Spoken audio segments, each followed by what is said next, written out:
Okay. Okay, you gotta do it from 6:30 to 8:30 at nighttime. On a Thursday, you think that's too late? Or should I? Especially if people, I mean, you just have to make sure the people that you invite, that's cool with them. Okay. You know that that may be kind of late for just the kids and stuff, but just make sure with them, and then yeah, that's cool.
I don't worry about stuff like that, man. Anything in the sense of to attract more people, man.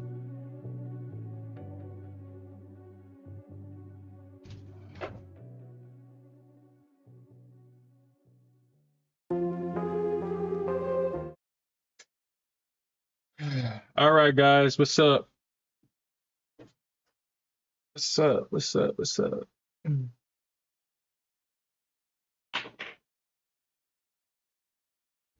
All right, man. All right, so let's see. Let's see.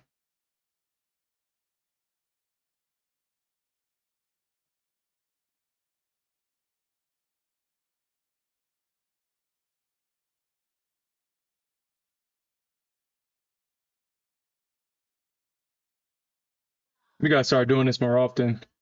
So 62% of people are long on both the NQ and the Nasdaq. I was telling Smith last night that I believe that today is going to be a bearish day. I think today is going to be bearish. Yeah, what's up, Katie? What's up? Today's going to be bearish. There's too many people bullish. I wouldn't be surprised if we get, actually, if price actually sells off right here. I wouldn't be surprised.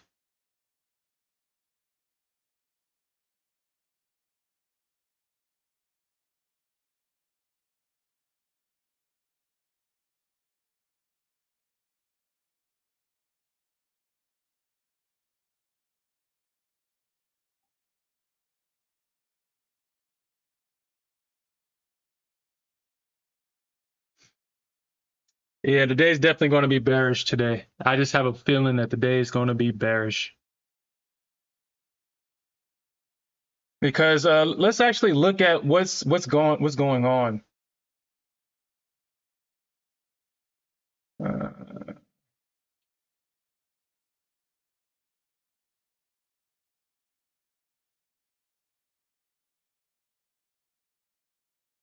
okay.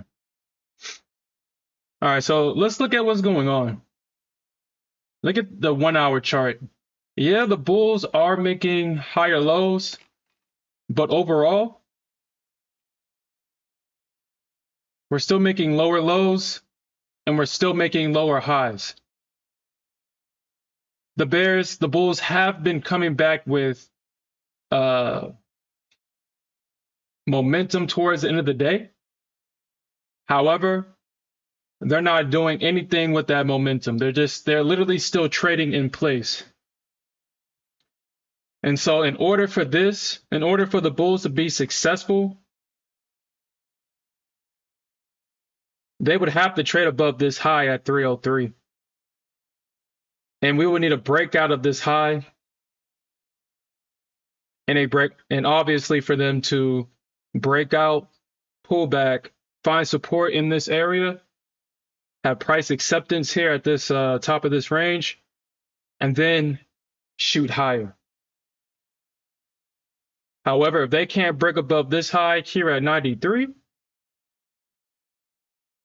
that'll be the first level that they have to break. This is the ultimate level that they have to break. And once they break this level, they would have to have price acceptance at this level or somewhere in this range. And then we can see price continue higher. I took this trade overnight. I saw this setup and I wanted to take it because I felt that if price was going to go back into these zones that we talked about in last night's NA meeting, I want to be a part of that short. So I saw this setup.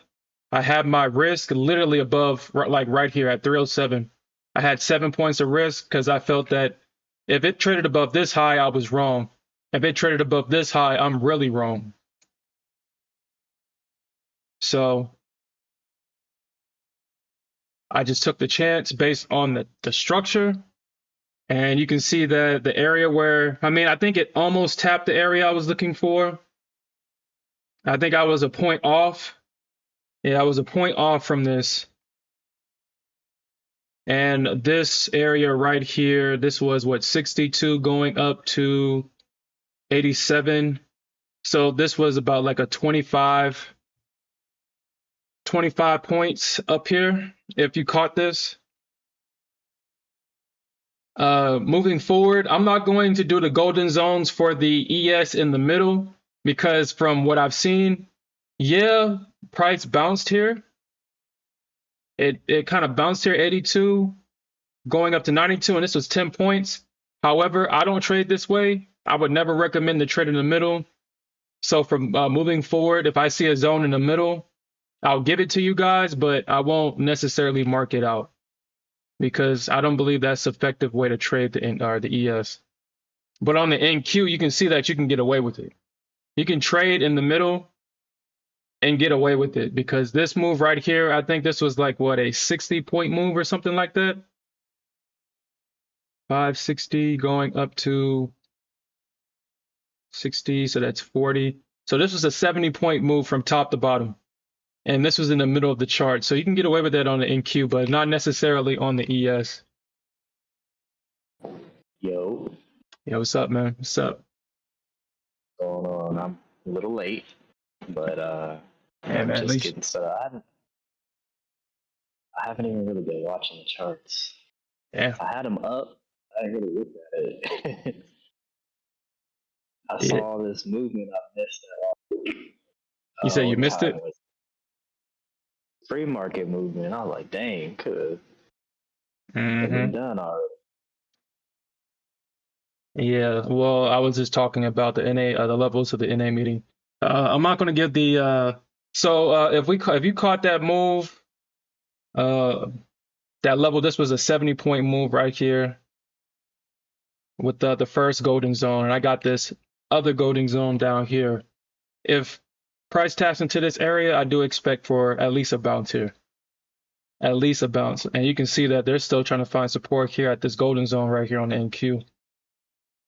So obviously this was a great area to be a buyer. If you held this, obviously, I mean, you got to use this liquidity, but yeah, this is a great area. And we also got a great move here on the ES as well. So I was telling everybody that I was telling you last night that I think today's going to be bearish, man. Too many people bullish. Like I started watching other people's YouTube videos, and it was like, yeah, we bullish in here. I was like, what?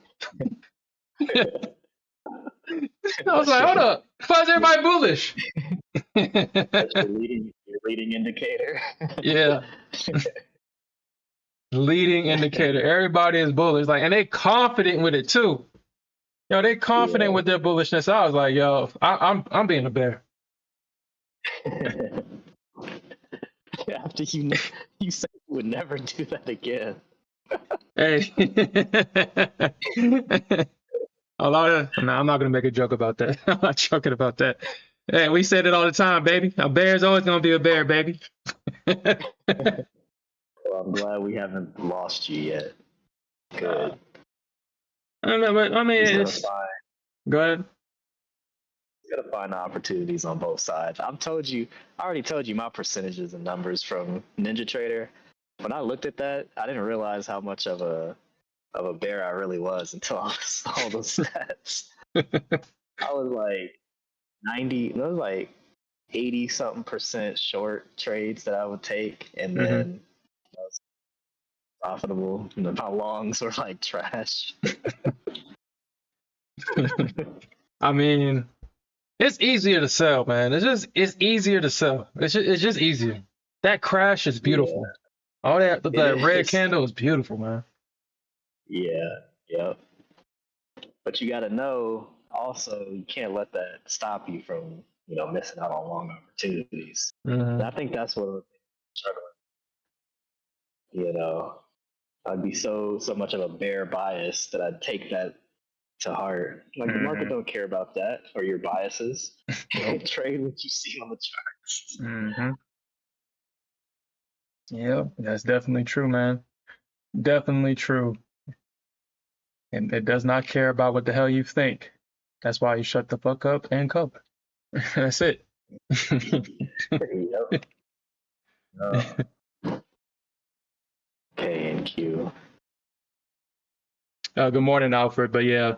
And then we looked at the tilt. I know it. I looked at the tilt. Okay. I mean, what's crazy is because it started off bullish. It was like 60% bullish, and all of a sudden it switched from it being even.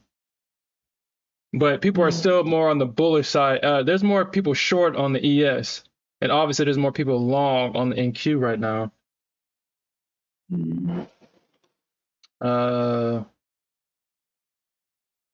But it's obviously like I said, I'm short on the ES. I caught this move pre-market. I've already taken all my profits, and I just got my runners. I think we touching 520 today, man. We touching 520. We touching 520. I wouldn't even take a long until like 520. Because looking at this structure and thinking about what we got this week, we dropping. And then we got FOMC next week as well.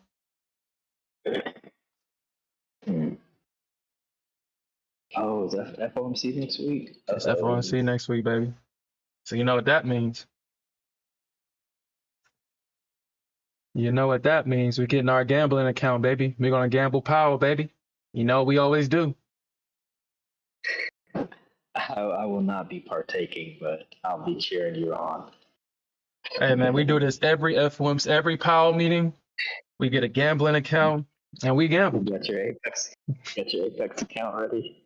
No, I'll be trading my throwaway accounts with Top Step, and we be gambling. Yo, I mean the crazy thing is, I mean the concepts are still the same. Like every time I get greedy, I lose. But every time I take great entries, great exits, I win. Even with the power volatility. And you know he pumps it. So I mean after he gets done talking, he's gonna pump it. Yeah, it's pump it, pal. Pumps it first, then dumps it. Mm-hmm. Calls and puts get destroyed on both sides. Yep. If you know the name of the game, pull your calls out first, then your puts. That's how you play this game, baby. That's how you play it. That's how you play it. Powell, he does his domain expansion, unlimited liquidity. He pumps his market. Oh, that's funny. Fan of the culture. Domain extension. Unlimited liquidity.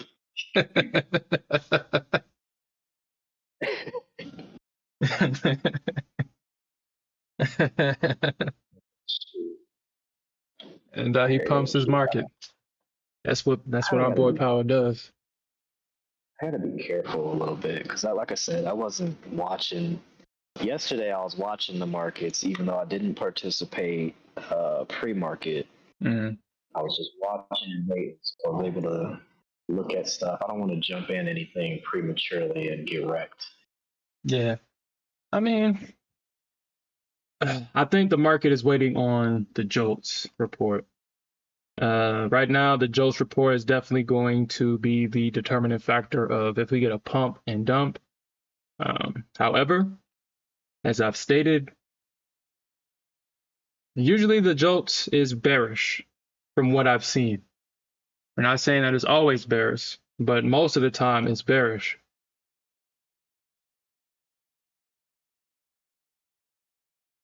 Like it's no reaction, like it's literally no reaction. And then for some reason, it just starts grinding. It starts grinding. It starts grinding and grinding. That's what I've usually seen the JOLTS report does to the market. I don't know why it does that, but it does. I mean, here on the ES, I'm seeing some structure. They're gonna have to get over this. Like I said, we have to get over this 293 level first. This is gonna be the first level for the bulls to have to overcome, and then that second level is gonna be here at 303, because the bulls have been definitely having some trouble getting above this level. Because once we got our first breakdown, we got our second breakdown. Yeah, the bears are defending this level heavy for real. So Yes. they're definitely defending this level heavy for real. And then, like I said on the hour chart, I mean, yeah, the bulls are making higher lows, but overall, the overall picture, the market is making lower lows and the market is making lower highs. So we are technically in a downtrend, technically, with a lot of bullish momentum, a lot of bullishness in a downtrend. So what is it, like a bear market rally? A bear trend rally is what we will call it. Yeah. And the same thing on the NQ. You look at the hour chart, we can see that she's bearish as hell. I mean, we have a lot of bullishness, and these bears ain't playing for real. We get to the top of this trend line, they not playing. And she's making one more attempt to go up higher. And it looks like for right now, the bears are knocking it down on the hourly chart. So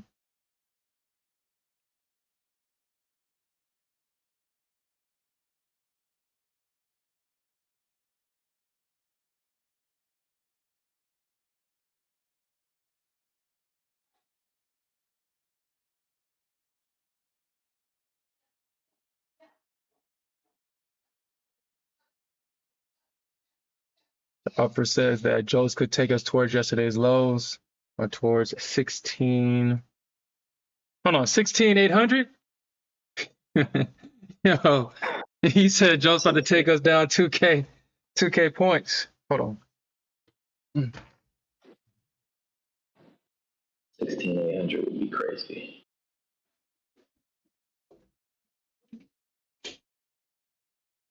Super crazy. 16.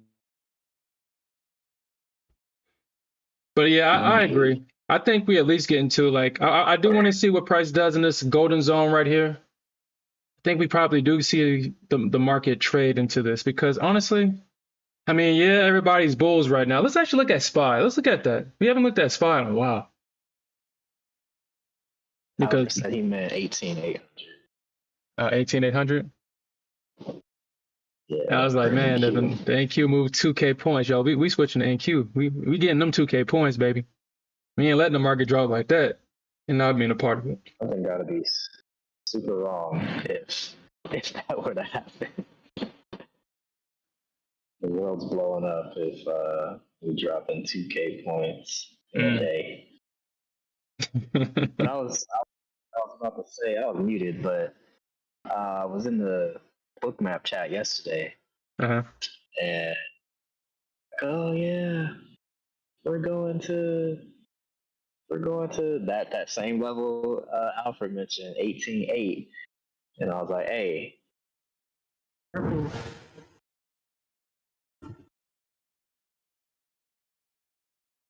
18,800. I mean, yeah, that's a good level right there. This is a good level.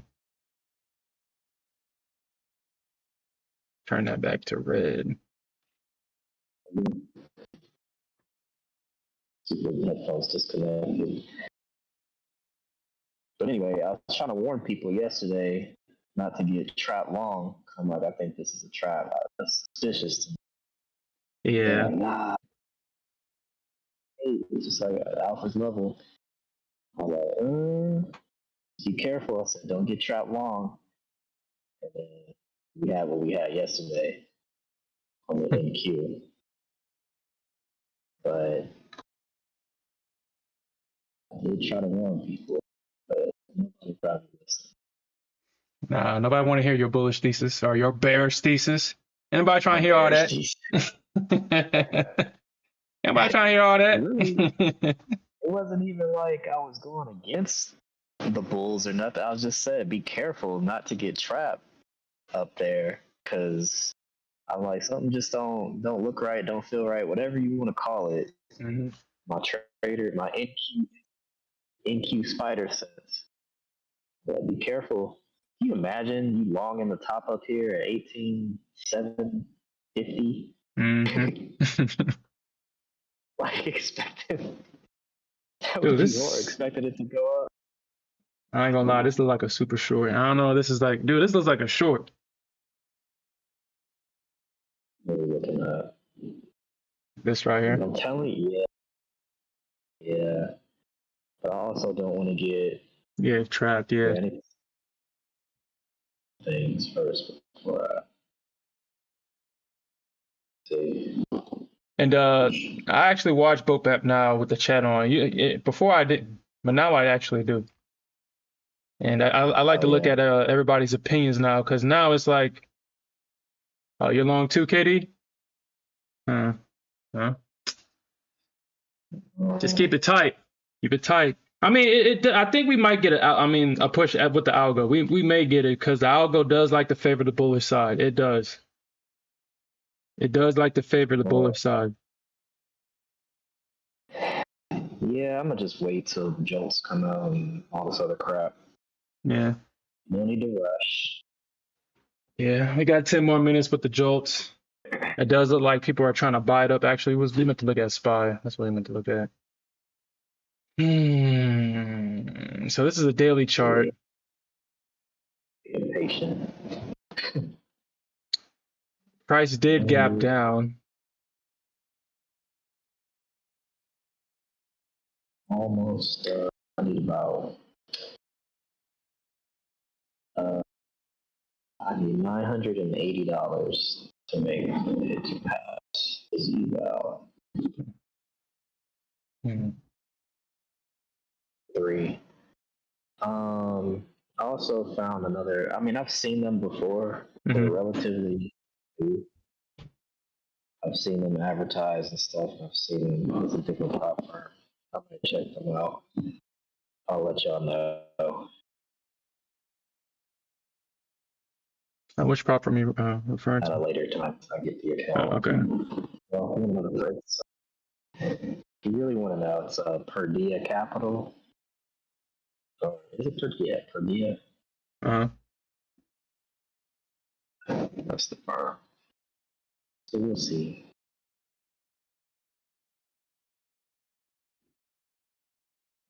so which model are they using? Are they using the top step model, the Apex model? Which model are they using? It's so from what I've seen, it looks like a little bit mixture of both. Like they have the trailing drawdown account basically, but it's not all crazy account sizes and everything. I think it's a 100K account with a trailing drawdown. That one's the cheaper one, and then they got end of day drawdown accounts, and then same thing like you said, the top step model with the 5 days of 200 profit. Yeah, they took that model, and then some other perks and stuff for the if you choose the trailing drawdown one, obviously, because that's mentally harder, I guess, if you have a live trailing drawdown. But they do have end of day accounts as well. Mhm. And it's only, you can't have multiple accounts. So you can have past evaluation. They'll just be sitting on in the queue or whatever on hold, basically. You can Mhm. only trade one. I kind of want to see if I can. I don't want to say take them for everything, but kind of get up there on the leaderboards, I guess you could say, with that. Mhm. At some point. Yeah, I'm trying to do the same thing with top step. Trying to do the same thing with top step with the leaderboards and stuff like that. Um, yeah, because Yeah. my accounts get my accounts get restarted tomorrow. So we're gonna follow those accounts. I'm gonna copy trade those, and I think I'm gonna copy trade 3 accounts, and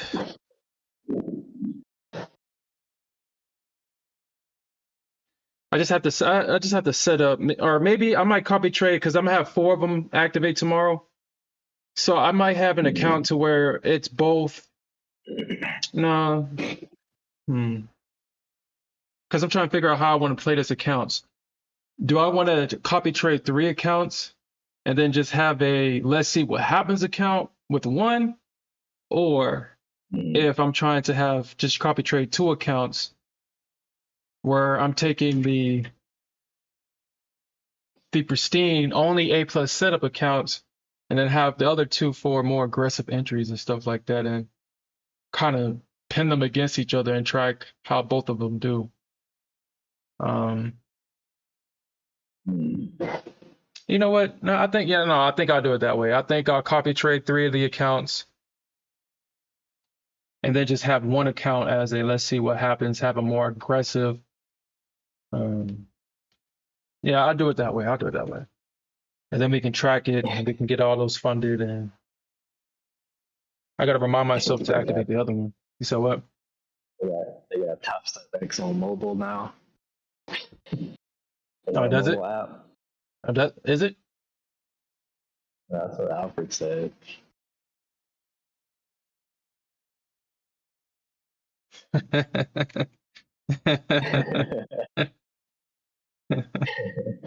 Upper said he can reverse me on the go. That's funny. Don't find out. They'll find out. It's fine. They'll find out. Now you can cry in the car now. You don't have to cry in your desk no more. You can cry in your car. Well, I keep it bursting the shot, man. Hey, man. People love to gamble. And bursting the Sherm is the ultimate gamble.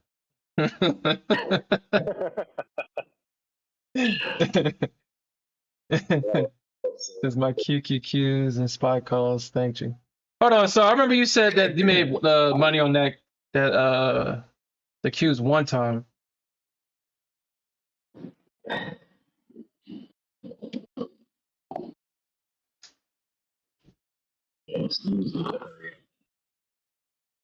Yeah, it needs to. Yeah, we dropping, dude.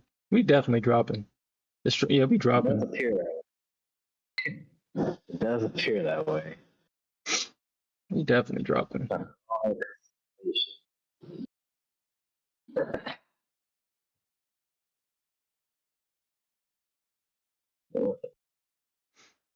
I'll be lagging now.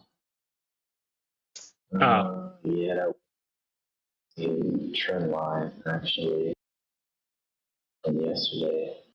I think that's daily trend line. Maybe a 4 hour. Maybe a 4 hour. Yeah, it's a 4 hour trend so line. I wonder. I mean, who is the market trying to trap? I mean, the market is definitely looking bearish as hell, man. But man, are they trying to trap bulls or bears? I mean, who are they trying to trap right now? Somebody gonna get trapped. Somebody's getting trapped, you know. Somebody. Yeah, damn. That's a good short on NQ for a quick, 50 points. Oh, that was 50 points? From 630, yeah, if you got in shorted at 630, 18, 630, 631, all the way Damn. down to, yeah, All the way down to that golden fib, baby. Or that golden zone. 580, yeah. But Oh, I actually, don't let feel me. comfortable You didn't feel comfortable. getting in any position because I ain't looked at the charts all day. Like I had it up, but I've been Busy. doing whatever. Yeah. All right, so let's see. So I kind of mimicked that golden zone thing that Smith had for his stream for the NQ. This shit don't work on the ES. I tried. This shit don't work. This shit don't work. Yo, it works on the NQ for sure. It works on the NQ. So from top to bottom,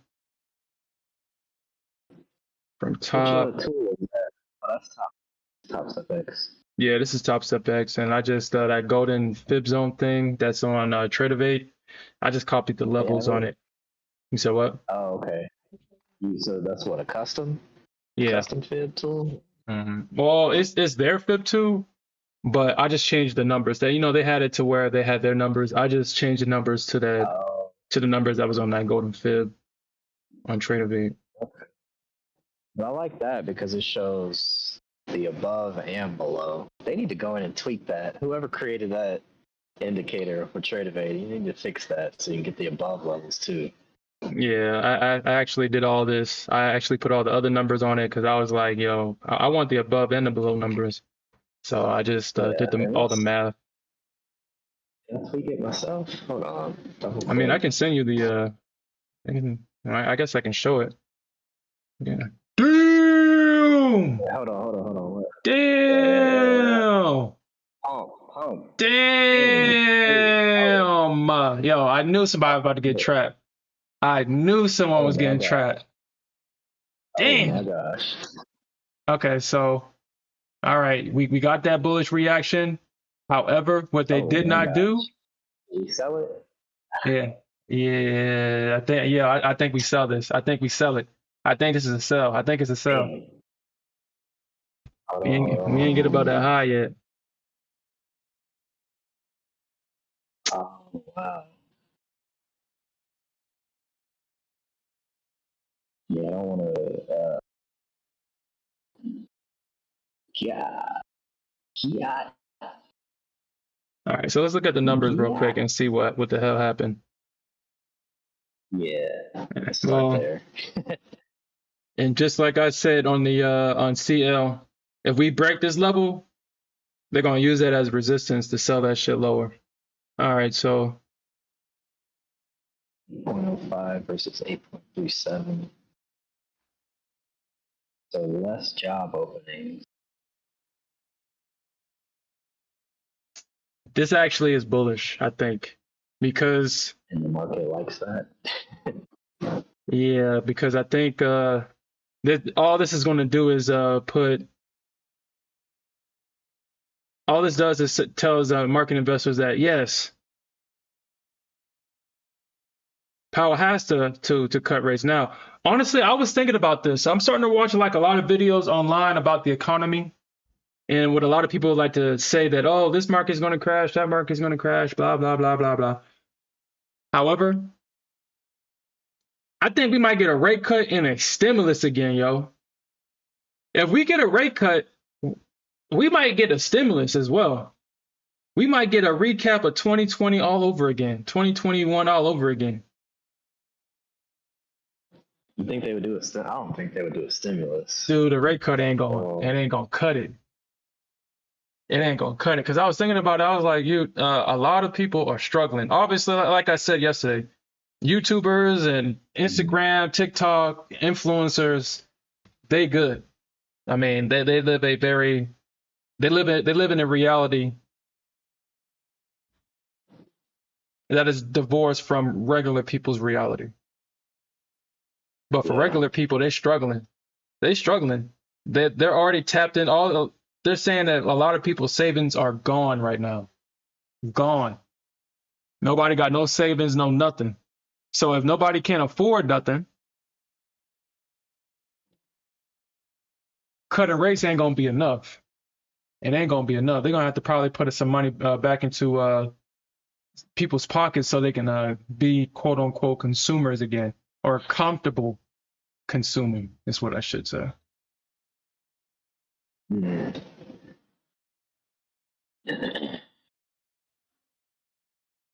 Yeah, he said I rent too damn high since we're love and understanding this elected. As I educate myself on the goal of Trump when he was president, and the reason why he was so furious with Powell when he started going against what he wanted to do. Trump really, his focus was the economy. He didn't really care about anything else. As long as the stock market was good, his campaign's donors was good. That's what Trump was really focused on. Obviously, his geopolitical policies, I guess they worked. Regardless of what people say, they was working. There was no wars. There was none. There was no conflict. He was the first U.S. president to step foot in North Korea. Not no other president has done that.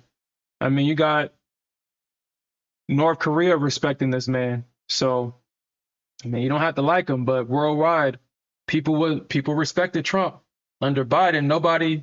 And we get all this. Oh, no, we don't need to listen to the United States no more. We're gonna start making our own currency now. We don't need to buy American debt and all this other stuff. Like, look at all this chaos now under Biden versus Trump. But I feel that if Trump does get reelected, unfortunately, I don't think the damage has already been done, in my opinion. The damage is done.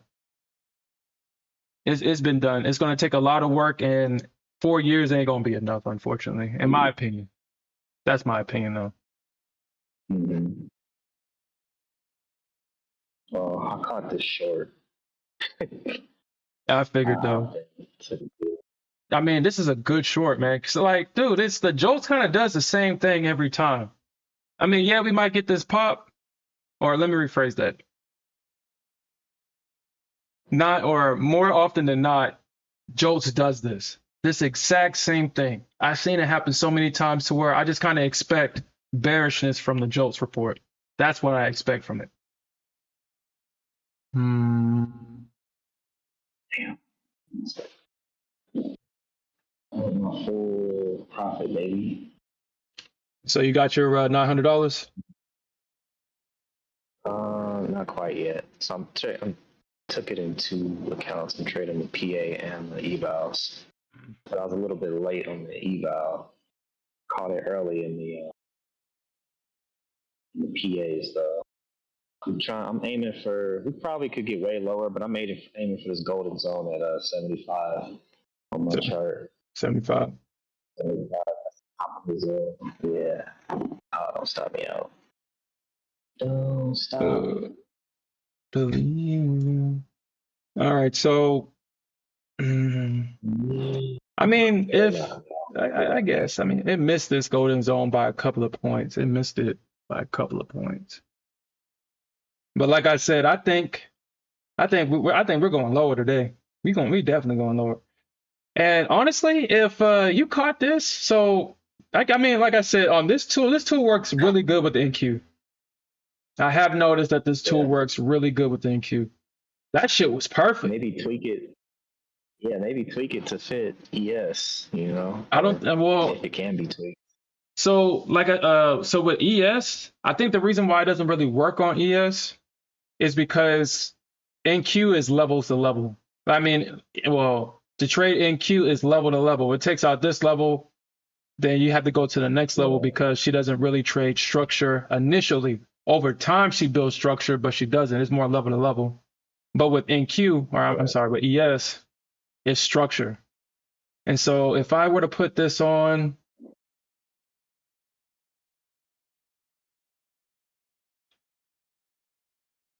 I mean, believe me, I tried this. I was like, man, oh shit. All right, so if you got in here, you became liquidity. But if you got in here, this was damn near the bottom right here. This was literally the bottom here. That was, and if you shorted here, you was profitable, but it missed it right here.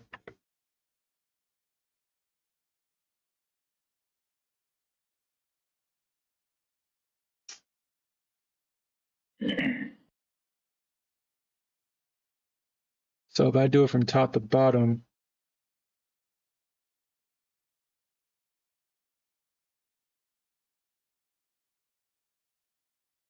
yeah.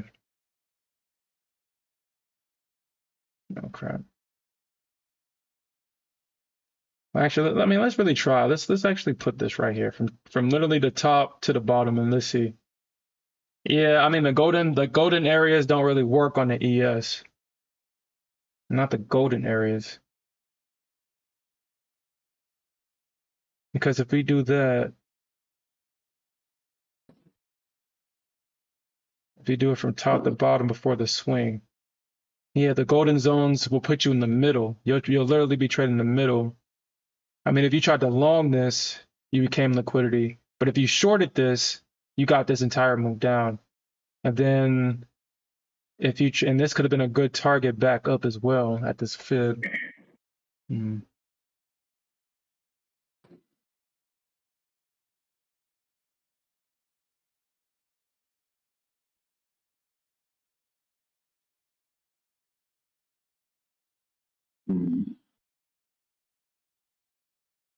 Yeah, so this might be my. Let's see if we can get a tap in. First target is 81.75. Honestly, I should have added here. I was actually thinking about adding to this, but like I said, I think we touching 520. I think this is where we're going to today. These lows and these lows getting touched. And I feel that they're gonna get ran through. And I feel that we're gonna get down here today. I think we're going to 520. Talking about ES or Oh yeah, ES. Yes. 525. Yeah, like 520 or 525 or 225, my bad. 225. 225. And All right, this is why you don't inverse a SHR. This is why. Even though we had this bullishness, I just felt that, man, we're going to be super bearish today. We're going to be bearish. Everybody's just so confidently bullish today. I was like, dude, we being bearish. We're going down. We're going down.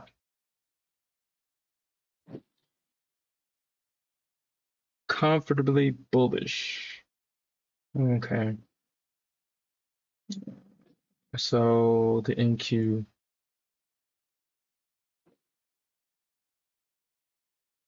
Mhm.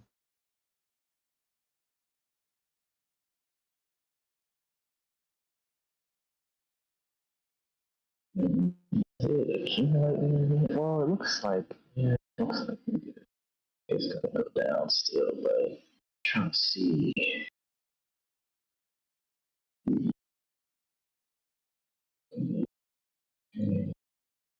Mm. Actually, this 2 minute. Yeah, I kind of started looking at the 2 minute chart too because I Mhm. saw something. I'm looking at it. And that shit Like, was to the that's T. interesting. 570.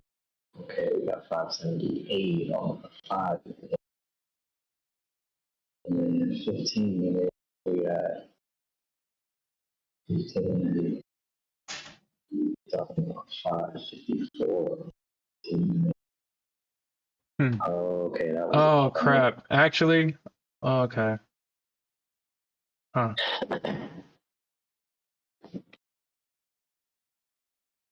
Huh. Mm. Huh. No, no, find no. out. No, I'm tripping. This shit Find going out. down. It's going down. It's going down. Come I'm on, tripping. NQ. Find out, NQ. Quit being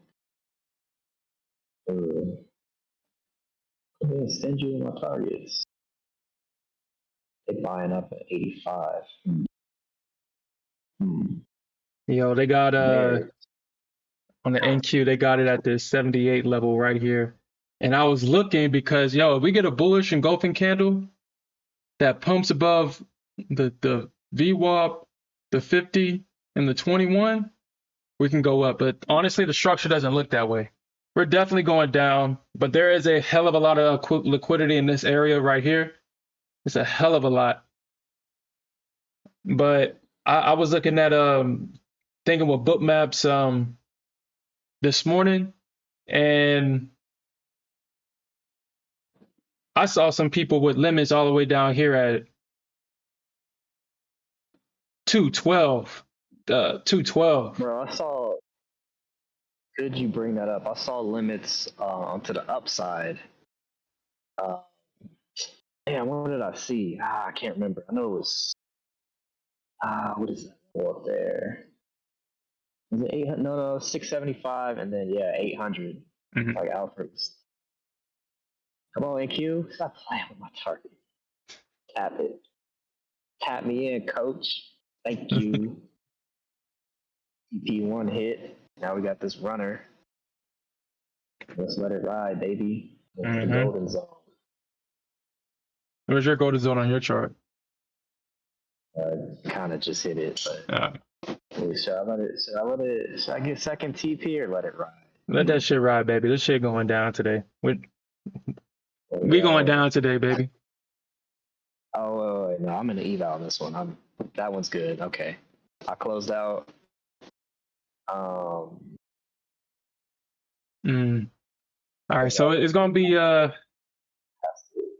gonna see some the Bulls come in here at 78.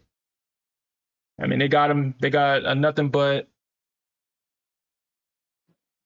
orders right here. NQ.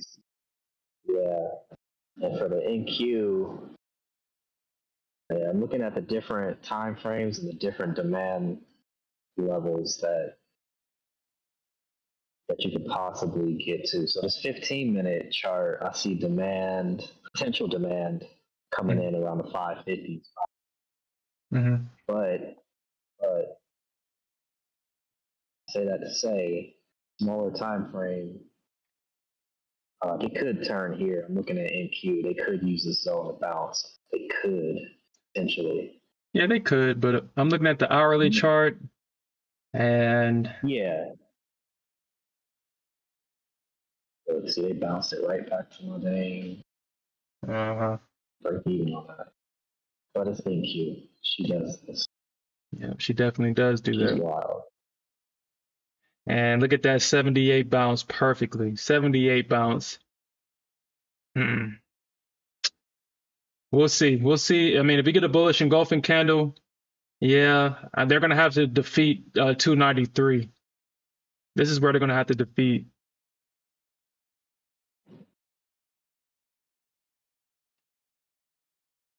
Because they all up in this golden zone Yeah, right here. so I just passed my evals with that drop and made 1500 instead of the nine whatever I needed 980 pass.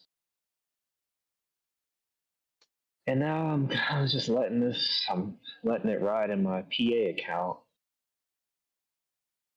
See if we can get a lower push, potentially 550, say 555.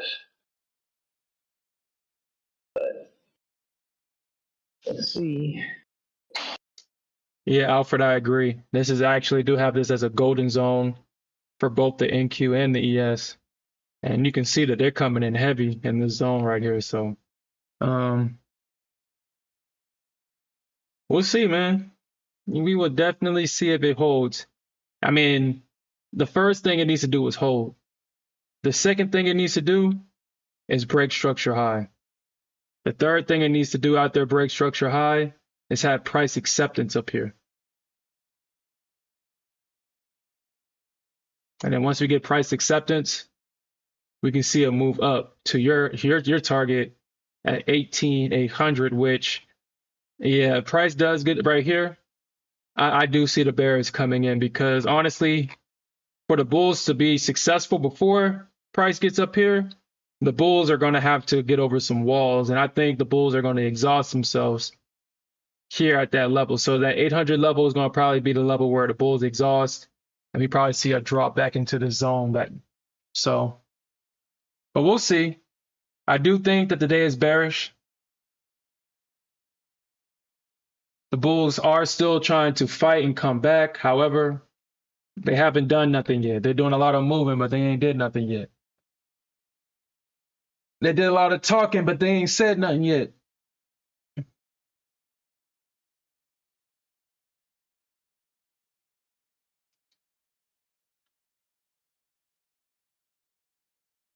So CL's pumping up. Let's see what CL talking about. Let's see what CL talking about. I hate that it does that, man. I absolutely hate that it does that. I hate that so much. All right.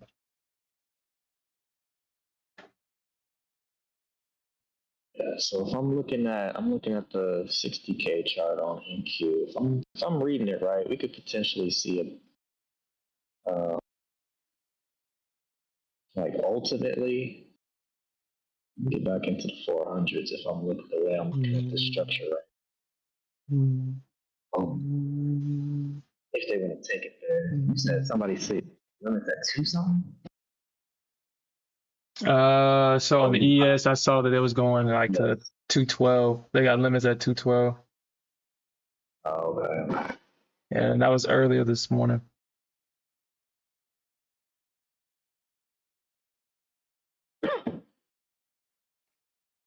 Yeah.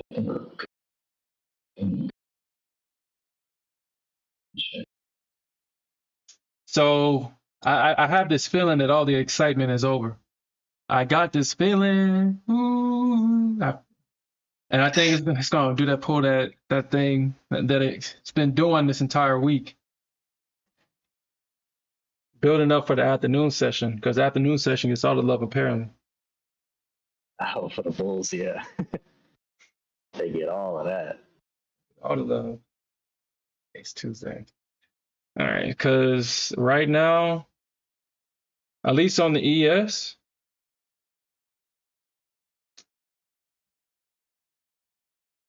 I mean, we got this range right here. And I mean, the Bulls can definitely break out.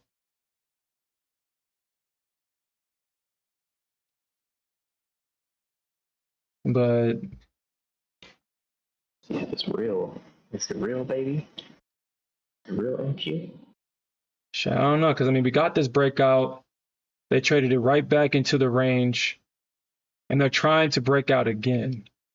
They're trying to break out. If the Bulls fail to break out of this, we can definitely see that move lower into this bottom golden zone. Which I mean, we could probably get a move back up into this range, and the Bulls make another attempt because they got a cheaper price. This is a great area to buy. I can see them trying to come back in, go into this range, try to break out again, try to come back in, and then make that move higher. I can see them try to do that. Being successful is a different story. But I mean, as you can see, the Bulls doing a lot of talking.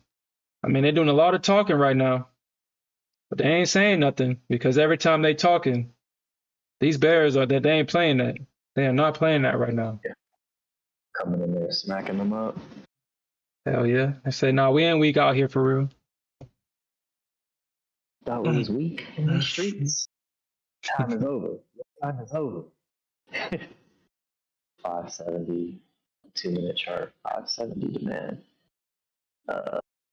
Little baby demand, 2-minute chart. This shit's over. I ain't playing. Yeah, I see the Bulls doing a lot of talking, but the Bears, they doing the walking right now. I mean, price traded in this range. You see that range, and you can see the Bears coming in. They say, nah, we ain't doing none of that. Because, I mean, the Bulls made an attempt to break out. They broke that shit down. The Bulls tried it again. They tried it, and now we can see that they might fail. We can probably see that move lower. Second TP. Thank you. Don't bounce off of this. Nah, I think you good, bro.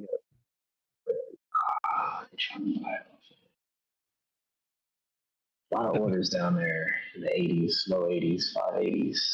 580s. No, I think you're good. I think you're good.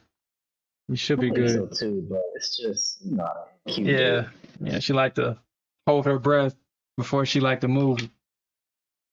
On her food. Mm-hmm.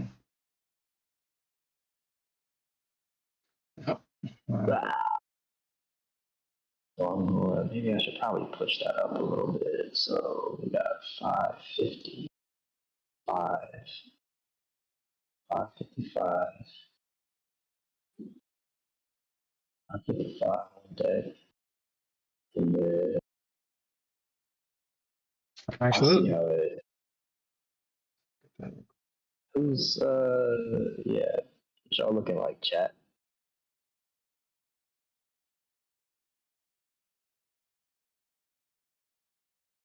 Hold on.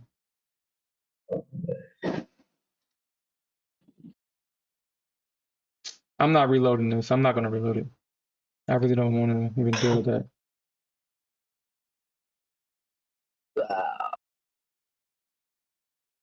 Hitting my first dog. They could be using the low 80 area as a bounce area. Let's see if they keep them below.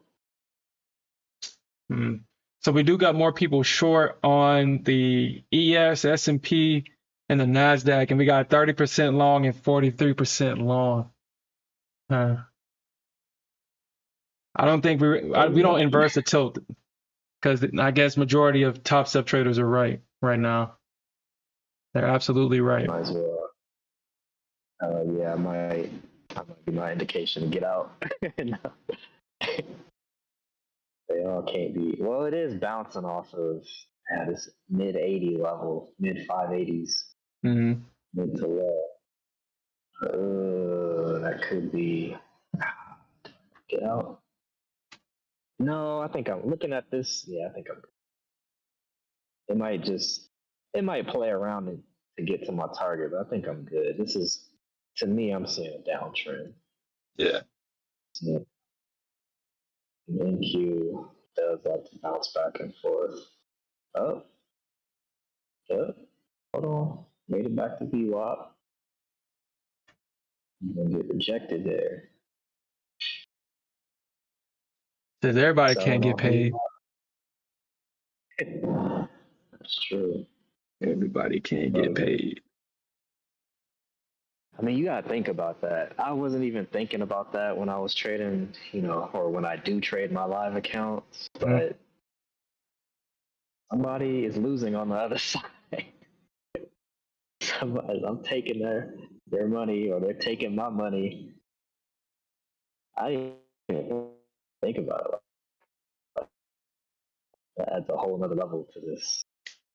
I You know mean, what? Well, I try to ignore that. sorry. Honestly, I try to just like, well, as long as I'm right, Yeah. I don't care. I don't care. Yeah. As long as I'm right. Damn. No compassion. Oh, No. But yeah, because they don't have compassion for me when I'm in the red. They taking my money. So hey. they eating steak while you Gotta, crying. You're like, yeah. they all Bad that. news. What is it about steak that Man. every time somebody makes a lot of money in the market is like, yeah, I'm going out for steaks tonight? Like, what's up with that? I think they're trying to break this though. Yeah, they probably will. Okay. Trying to break this. Okay. All right. All right. Okay. So if they break this high, which, like I said, it's be kind of They're wrong. trying. Oh, it looks like the structure is trying to change too a little bit. A little bit. Mm. Probably. Uh, 68. Okay, they might want 600 and then launch. So I might need to think about exiting there. See what they do with it. 600. They even touch it. I Right mean, I think he was now. liable to touch up until this 650 area, possibly even 670. It's liable to do that. 670 for real. Yeah, that's 28 points from the bottom. Hey, Q. 28 points. How do you realize that? Yeah, 23, 12, 23. Big old 30-point candle there. It's not a steak, man. No, it's not a steak, man. Going to Chris.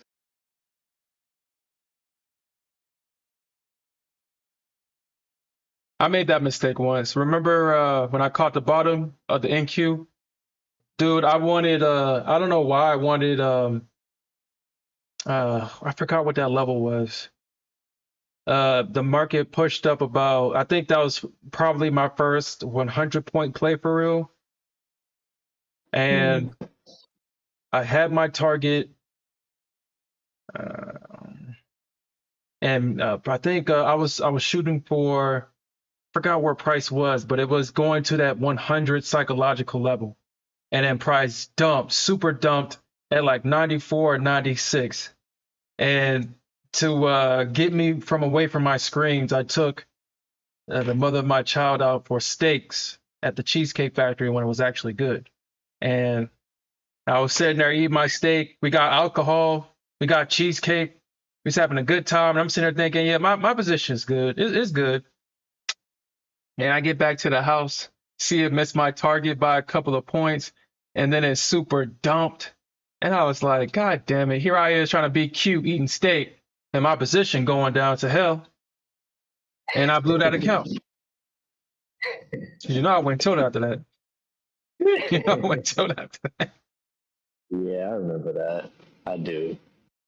And I was like, you know what, never again. Never again. But I was just really trying to get myself away from the charts because I didn't want to touch it because I was like, man, when you do it the first time, it's like, yeah, it means everything. But after that, that's why I guess what they say your first 100K is the hardest. And then your second one is easy because you did it already. It's easy. I ain't gonna lie, I was mad.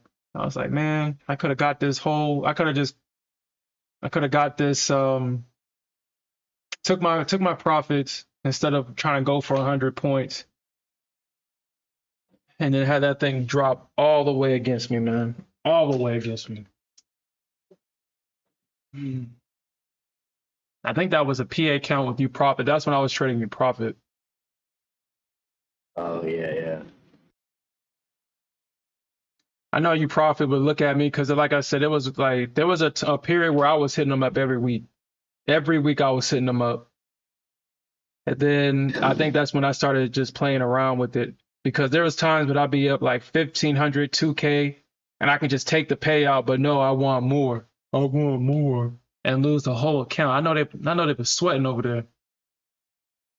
Yeah. The amount of money I could have pulled out if I wasn't being greedy. But yeah, the market is green right now. Hmm. All right, so let's see. Let's see. Talk about a full recovery. A full recovery. Hmm. All right, so this is going to be the first level that the bulls are going to need to have to actually have a strong close above. If we can have a strong push from this level, this is going to be the second level right here. And they're going to have to take out this level. And ultimately, they're going to have to take out this high at 304. Ultimately. And then once the bulls overcome these levels, then price can definitely trade higher.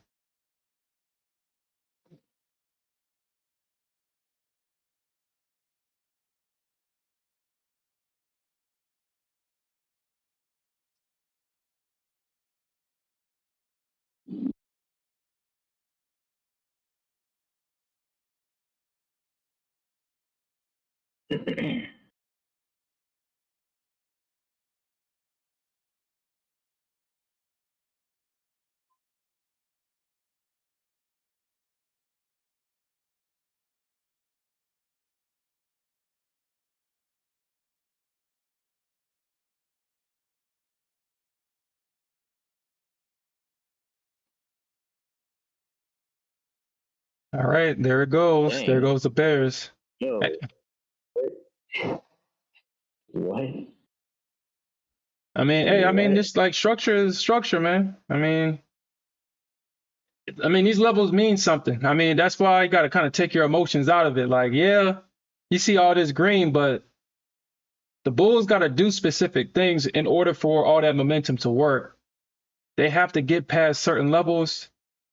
And if they don't get past these levels, this is what's going to happen. Now, the Bears are successfully defending this level now, but they're going to have to hold this shit off. Mhm. So, like I said on the NQ, they got to get it above this first. Then they have to get it above this That high. was, And then that was a ultimately mean this slap one. down. And then, But I mean, go up. NQ, that was like a 20-point slap Was down. it? Like, God, hey, almost something like that, if not Yeah. close to it. Hey, all right, what you gonna do with it now? You gonna bounce off this 21, or you gonna keep I falling mean, for me? like I said, I think we still, because I mean, look at what it's doing. It's still making lower lows or lower highs. We're still technically trending down.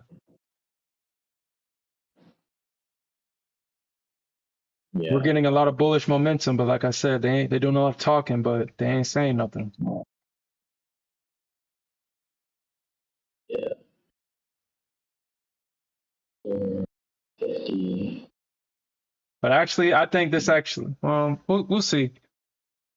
It's highly likely that this actually might be the exhaustion point for the Bulls. I think this might be the exhaustion points because I mean, look how many times they've tried to push price up here on the NQ. I mean, look at this. I mean, we got this move down. So obviously, this was a great dip buy So obviously you got this big momentum. The bears took it down again. They tried it again. They tried it again. They tried again. They tried again. So there's 1, 2, 3, 4, 5 times that the bulls tried to push price higher and they failed. So you know what's underneath these stocks, baby. You already know what's underneath it. Run it. You know what's underneath it, baby. Let them fail again. Let the bears get it past them lows. Oh yeah, we're going down, baby. We're using your stops as fuel to push this market down lower, baby. So if they fail here, this is what I expect. That's exactly what I expect. Now the same thing could be said for the bears. I mean, it's a sandwich. I mean, it goes both ways. The bears have successfully defended this area once, twice, 3, and this is their 4th time defending this area. So we know what's above these highs. Buy stops. Oh yeah. They getting, they can't defend it. They are getting ran through. Yeah. Through. Yep. So I mean, both sides. Yeah, it's a battle. Alfred said he sets his TP a few points away from targeted areas to avoid the petty behavior. That's smart, though. That's what you gotta. Hey, front run that thing. We talk about that all the time. You got a front runner. She does be acting petty out of them areas, yo. Yeah. That's too funny.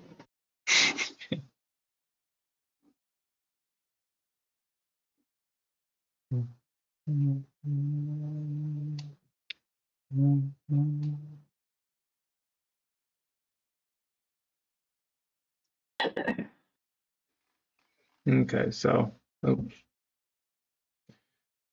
Oh, NQ, come on. you just gotta be patient with her. Yeah, like I said, this shit going down, man. This shit going down. I mean, the way that it hit me last night, that too many people was bullish. Like, I mean, honestly, it felt like somebody took a brick and just threw that shit at me, and it just hit me. That's just how hard it hit me. I was like, hold up, why the fuck is everybody bullish right now? Yeah. I don't know what this guy's name was, but he does like the technical analysis videos too. And he was like, keep it simple. The structure's bullish. Buy long. And when he said that, I was like, yo. Oh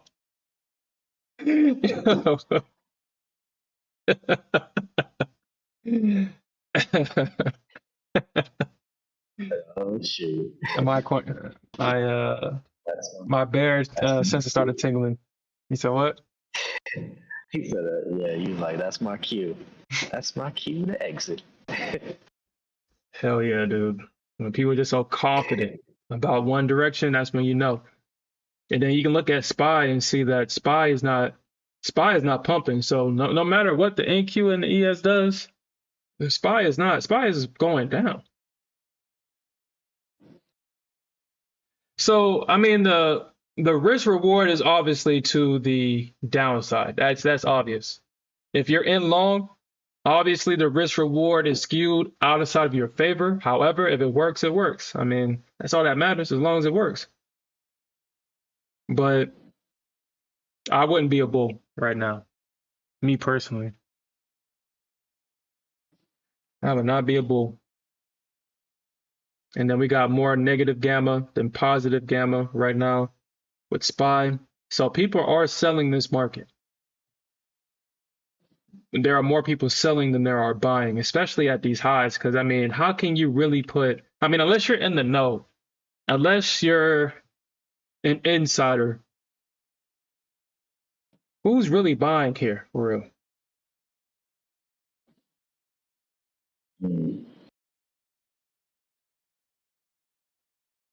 Like people saying that we're going to 35 this week. I was like, bro, that don't even make no damn sense.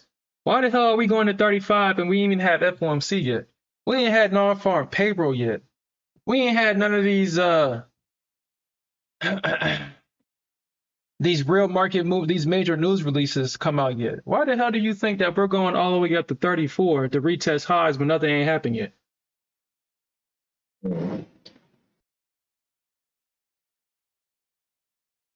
Ain't nothing happened yet.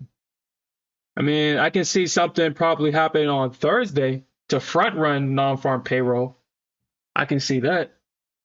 I don't think we touching all-time highs unless we see whatever the market wants to see with non-farm payroll. And then we got the ISM number coming out on Wednesday as well. And the ISM is definitely going to move the market.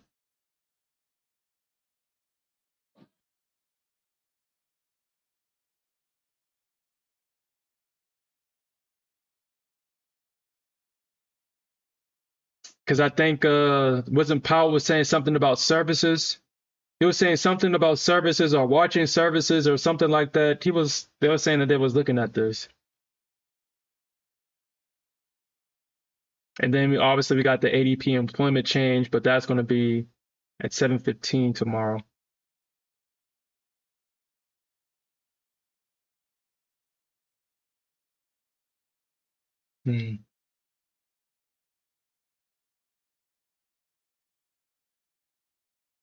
So basically, the NQ is basically trading in this range right here.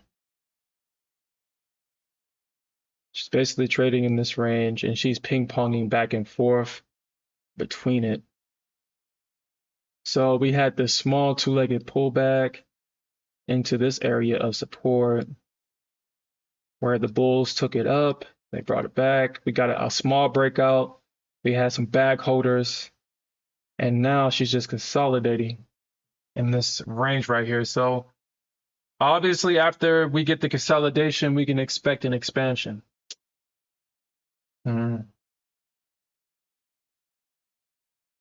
These bulls are being really regarded right now. Being really regarded. So the bears successfully defended this area. But if the bulls push, yeah, we can see this. We can see that.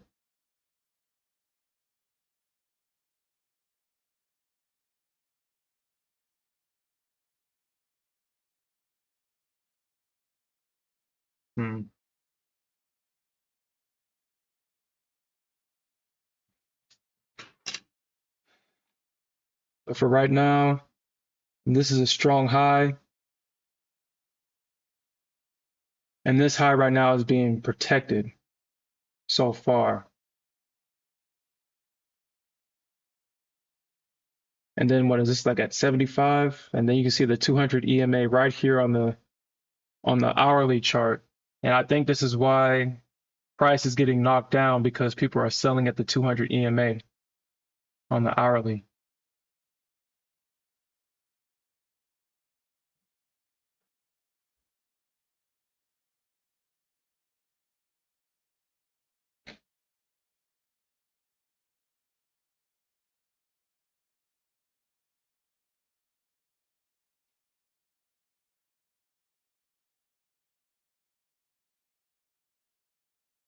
$2.99 on the ES.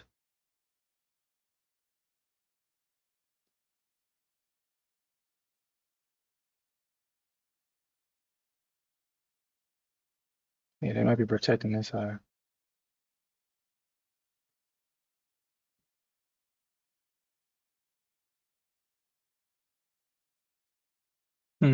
That's interesting. You can see that on the hourly chart on the ES, the 200 EMA, they've already traded past the 200 EMA on the hourly chart on the ES. And now you have price trading above VWAP, the 50, the 21, and the 200 EMA.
All right, I think this might be it right here, guys. I think this may be it. I think this might be it. This might be it. The Bears have successfully traded. So I think this might be it. Talking about the drop. Yeah, that this might be it. Yeah, man. The Bulls have definitely failed. They have failed now. They've exhausted themselves. They have definitely exhausted themselves. Yeah, we got 10 o'clock approaching too. And 15 last 12 minutes.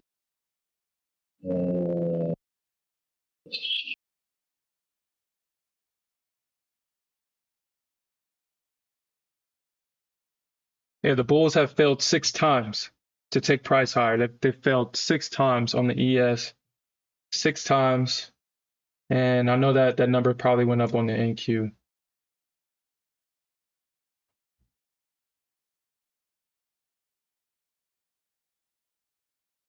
All right, so obviously this is going to be one big leg. 2, 3, 4, 5, 6, 7. The Bulls have tried 8 times to take price higher. So would Apex question? Would Apex consider me a gambler or under their, enforcement of rules? I've been holding through drawdown and stuff, to see. I guess it depends trade play on. out. I guess it depends. I mean, dude, who the hell Now, knows? yeah, but let me see. Yesterday I was in a trade for like over an hour. It was like almost an hour and a half. Uh-huh. I'm like, come on. If I was trying to, gamble this thing, it would probably be something quick, heavy size, but nah, it wasn't nothing like that. Yeah, nothing like that. I stayed think in that mess for an hour and a half. I think the message that Apex is trying to send to people is that they're no longer going to pay out people that are trying to game the system.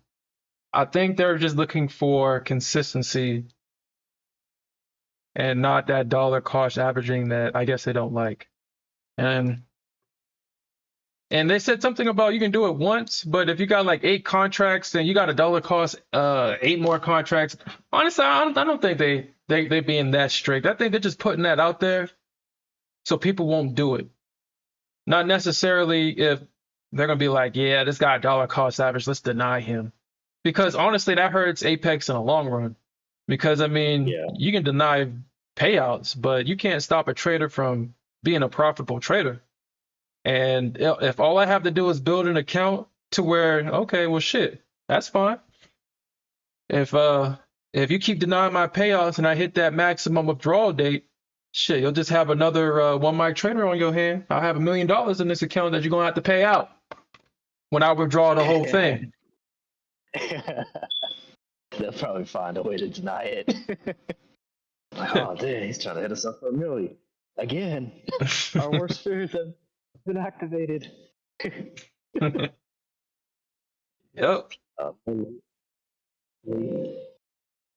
Yeah, they said, like you said, somebody lost like 1.2 mil. Like, how do you even allow that to happen? What? Yeah, that's how I was like, dude, that has to be a bot. That has to be a bot. My bad. Go ahead. Bot failed you, misery. Mm-hmm.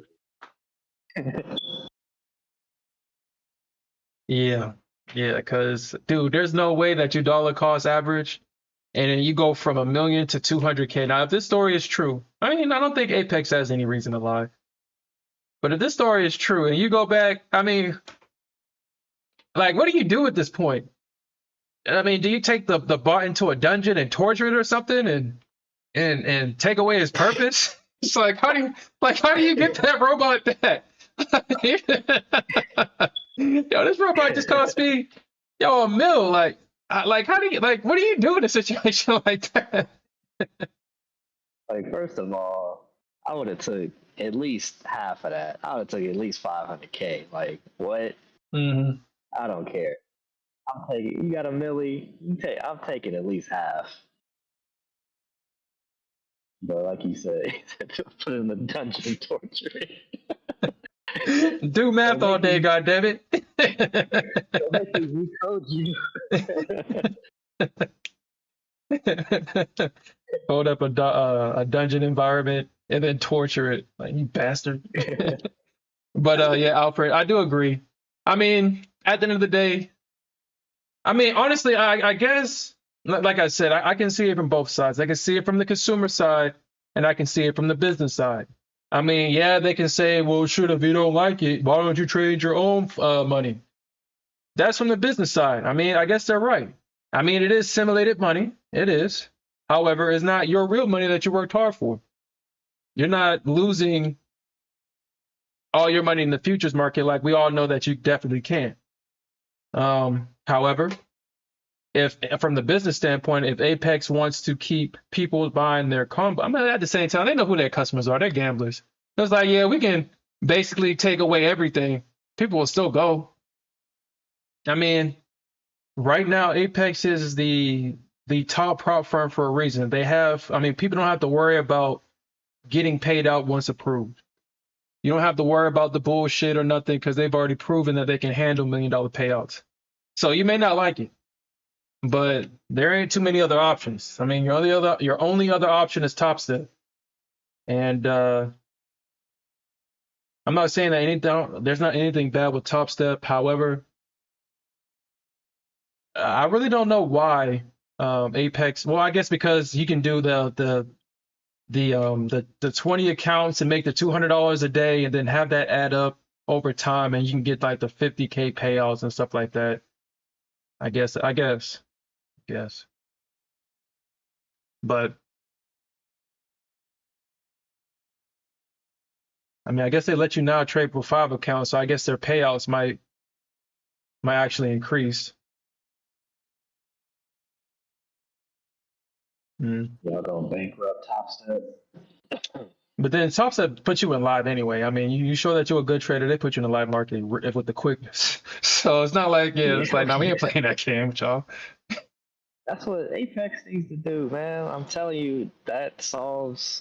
They may not, they'll never put nobody live. And they be talking about it like they do, but that way, if you're taking the money out of the market versus out of their pockets as a company, that's the key difference. And then, they gotta front you that capital though to be live, but I don't know. Maybe they need to come up with strict, or because I don't know if that plus 100 thing. I mean, I guess that would protect them, but I don't know. Yeah. They need to come up with something. Yeah. So, I mean, I know people are saying this and that about Apex, but we gotta remember, the reason why this prop firm game changed is because of Apex. If Apex didn't exist, we would still be spending $600 to $700, probably $1,000 by now on these evals. Top Step was like 10 phases before Apex. 10 phases. Those who are old enough in the game to remember. I remember telling Sherman, I was like, yeah, I passed phase 1. Now I got to make another 9K. What? You got to make 18K? Yeah. It used to be like that. Yeah. Get you a 150K account if you want to. You got to make 18K total before you go get funded. Shit, not only that, you got to pay all the money up front. You got to pay everything up front. Yeah. And I didn't even realize how crazy that sounded at the time until you pointed it out. I was like, dang, you're right. That's wild. I really got to make 18K to get funded with these dudes. And shit, that's 18K to get funded. You got to make another 5K to get out the first phase of the funded side. And then after the 5K, then you can talk about taking a withdrawal. So, a lot of people forget that Apex changed this game. Like, the only other prop firm that was decent was UProfit. Yeah, I think that was like the only one. Trade Day or Take Profit was cool. It was like a mixture between, in my opinion, UProfit and go ahead. Yeah, I was about to say Take Profit came after they came. They were a little bit later. They're Yeah. still relatively new in regards to like Tops have been in the game for like I don't know how many years, almost 15 years, something like that. Yeah, I 13. think 2010 or 11 was when they started, I think. Yeah. So they've been in the game a while and they've been surviving this long. But yeah, those of you that know, those who know, 18K to pass 150K account plus all that stuff Sherm was just talking about. Yeah, that's why I was like, It dude, was I would wild. never trade with Top Step. I was like, when Brad Smith was telling me, I was like, dude, I don't ever have to worry about trading with Top Step ever, because I ain't never going through all that. 18K, 18K. Earn to trade has been around for a long time too, but that was back. They had like 15 days to pass an eval, basically trading a month. I was like, yo, that's wild. Yep, Super wild. that is definitely wild. So I mean, let's not forget what Apex has done for the futures prop firm community. So I mean, we can hate them, but if they go away, just know y'all might celebrate and like, oh, Apex is dead. Top Step doing this. Yeah, we can go back to 10 phases again, baby. We can go back to 10 phases again, baby. It's looking out their window like Birdman. You said what? Yeah. Yep. Got him. We run this game. It's like Turf Wars or something. 10 phases. We run it. Go back to our old business model. We run this game now. This is our block. I mean, we already seen all the old prop firms that said, nah, we're going to keep you're going to keep our programs the same. And then eventually, it's kind of like, honestly, it's interesting how anything can be an example of what's going on in the market. Like I said before, I think Powell is still not going to cut rates, but when he does cut rates, on top of him cutting rates, he's going to have to do a stimulus package. He's going to have to, because the consumer is already in shambles now. By the time he cuts rates, he's going to have to throw out a stimulus because, yeah, nobody has no money. But think about all the other prop firms that took too long to adjust to Apex's business model. You have UProfit to where, honestly, Top Step kills UProfit. I mean, there's no point trading with UProfit. The only reason UProfit was still in the game was their one-day payouts. That was the only thing that they had left that would justify trading with them. And then they took Apex model talking about, yeah, you got to make 30% and all kind of other stupid shit, but you can get your first 15K without any profit split. Anybody trying to trade till seeing 15K in their account just for them to take it? I'm like, no, that makes no sense. And that's why they're no longer relevant. And they're throwing out the 60% discounts and stuff like that because obviously they didn't evolve with the market. And that's why you see all these new prop firms are just taking bits and pieces from Top Step and Apex. That's all these new prop firms do.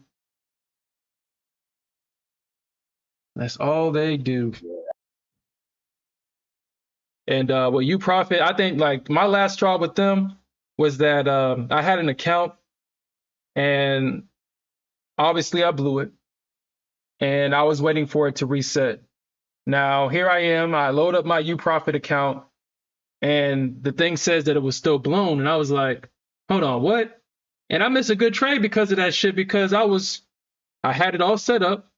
I saw a setup, and I tried to take it, but it said I needed to talk to the administrator. I reached out to them. I was like, yo, what's up with my account? It was like, oh, if you blow the account, you have to reach out to us so we can reset it. Because what if you didn't reach your profit target, but you're still positive? I'm so thinking, I was like, dude, why the fuck would I ever need to reach out to you to reset my damn account? And I was like, you know what? That is like, at this point, that shit is basic. Y'all just doing shit just cause now. So you know what? I don't ever need to do business with y'all ever again. Because I shouldn't be reaching out to y'all just for y'all to reset my damn account. God damn it. Got this man all hot again. Turned up. Yeah, you probably been pissing me off lately. or when I was trading with them. I mean, U Profit was good with me until they try to cheat me out of a mistake that their system made. I've already told you the story. And I was going to take that payout. I mean, I think that was my biggest trade at the time with the swing account. I was holding that position for, I think, 2 or 3 days because I knew the market was going to pump. And I was holding that position just for the system to glitch, talking about I hit the daily loss limit when my contracts were still positive. I was in at the bottom. And then the system updated saying that my average entry was at the open. And obviously price retraced, and I blew the account. And nobody didn't want to fix it. Nobody didn't want to take accountability. And so that's why I was like, you know what? Yeah, never again. Well, at the time, they were the only end of day profit, so I had to actually take that one to the chin. But I hated them ever since then. So I hated them. Yeah, Bulls, I don't think y'all got enough strength to. I mean, at this I'll point, they try might as it, well just give up. At this point, they might as well. They're done. Yeah, just bend over and lube up. Let the Bears have their way. The Bears have their way with this one. You trade with your boys Sherman and Smith, we will always lead you in the right direction. Dude, I was like, man, look, these motherfuckers been saying they were just so confident with being bullish. I just knew that this was gonna happen. I just knew it. I mean, if every influencer is talking about, yeah, the markets is bullish, yeah, let's just buy, keep it simple. And I'm looking at the charts. It made me look back at the charts again. It was like, hold on, let me look at this again. Let me look at this shit again. Yeah. Keep it simple. Yeah, okay. Hopefully nobody kept it simple and bought, because they were like, yo, a lot of people was talking about SPY's getting up here to 34, and I was like, dude, that don't make no damn sense. That don't make no sense. SPY's not getting up here to 34. Now, we're not gonna be surprised, but it will make no sense. We have no major news. We have non-farm payroll on Friday. We have ISM tomorrow. There is no way that the market is buying all the way up here when you got all that risk to the downside with non-farm payroll. No, that's not how the markets work, baby.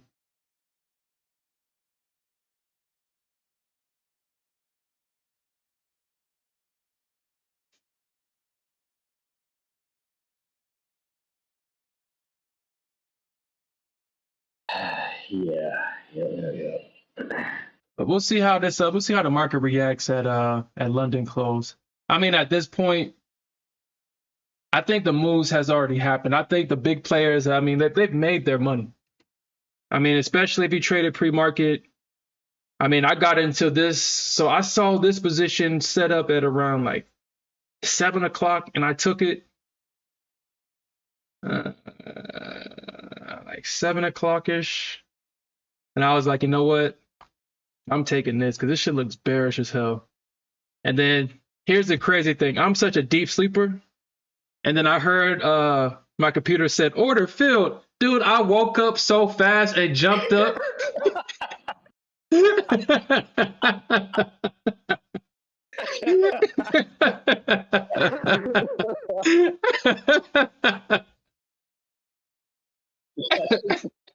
Funniest thing.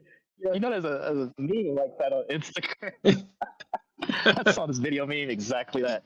It was order filled. He pushes the girl out of the way to go get to his computer. Something like that. He was talking to his girl or something, and then he was order filled, pushes her out of the way, move.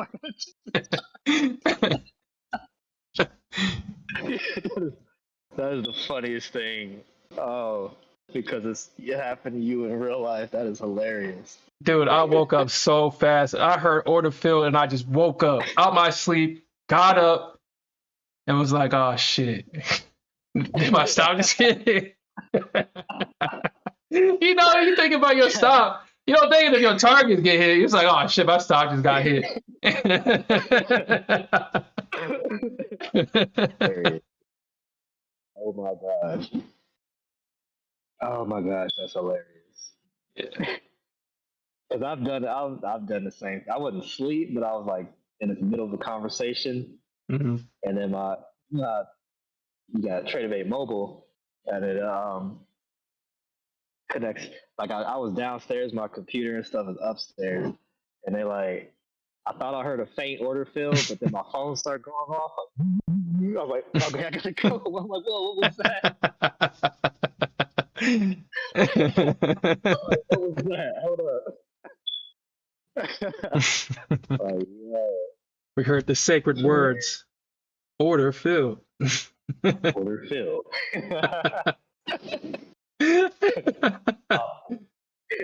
You don't want to hear stop.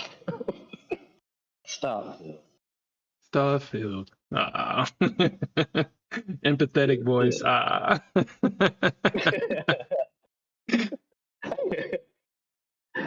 Oh shoot, that is hilarious. Order filled. Yeah, I jumped up out my sleep and my girl was laying on me too. Man, shit, I almost broke her damn neck. That's as fast as I got up. Almost threw her off me. Like, get off me. Yeah, that's crazy. Yeah, That's funny. But yeah, that straight up woke me out my sleep. I don't know if that was like at 2 o'clock in the morning or something like that. So I think I had my first target at 78 and my first target here. So that was at 3 o'clock this morning. Yeah, 3 o'clock. And then I had my second target here at this low. I didn't even think we was gonna get this low, but I said, fuck it, I'm just gonna put it here just in case. And then when I woke up, I could have. So price hit this 63 level, and I almost took this. I wish I did. I wish I did take it because it was a clean double bottom.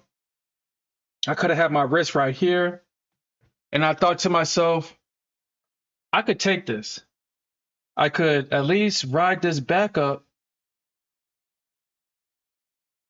and get it both ways. But then I said to myself, I convinced myself that nah,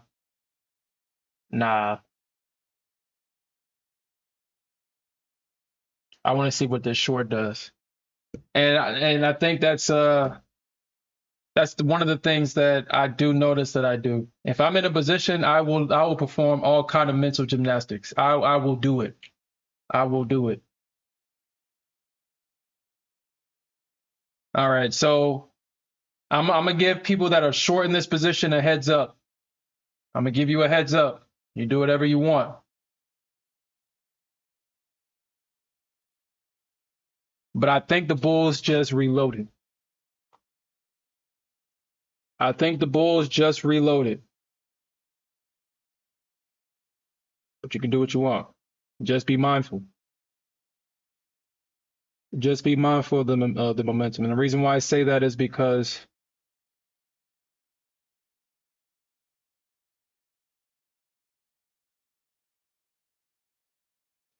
it's small,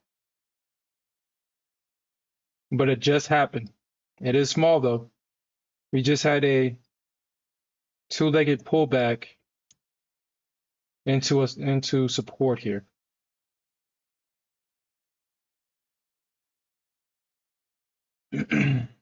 So I'll be short. Just be mindful. I'm not saying get out of your short, but don't be surprised if the Bulls find support here and try to pump this up. Don't be surprised. And if the Bulls do pump this up, just be prepared that they're taking out this high. Just be prepared for that. And then they're going to be testing this high right here. Right here. Now, the market does show that the market could continue down lower. However, this is a good area for the Bulls to come in, so just be mindful. Just be mindful.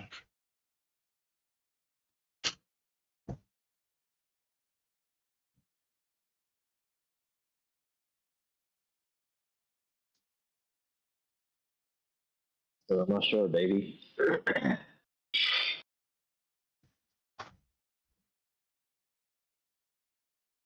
But honestly, I'm just proud of this golden zone though. That's what I'm proud of. Found this golden zone and shit. Price has definitely been staying in this area on the ES and on the NQ. Shit on the NQ. Oh yeah, this is my 5K chart. Um,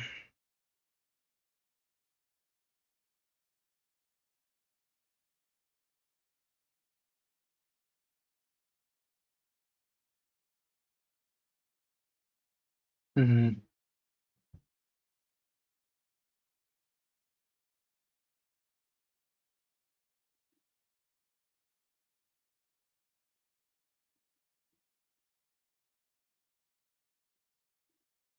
But the hourly chart is still bearish. However, it is still bearish, but we do got this big doji candle. The biggest candle is a doji, but this doji candle is more towards the bearish side. So that means that the bears were more powerful in this candle than the bulls. And then the next follow-up candle, you got this more of a hammer to the downside to where majority of the candle is red. And you can see this wick going down. I mean, another good thing about this doji candle is that obviously it takes out the high and low of this previous doji candle as well. So obviously there was a liquidity sweep to the upside and downside.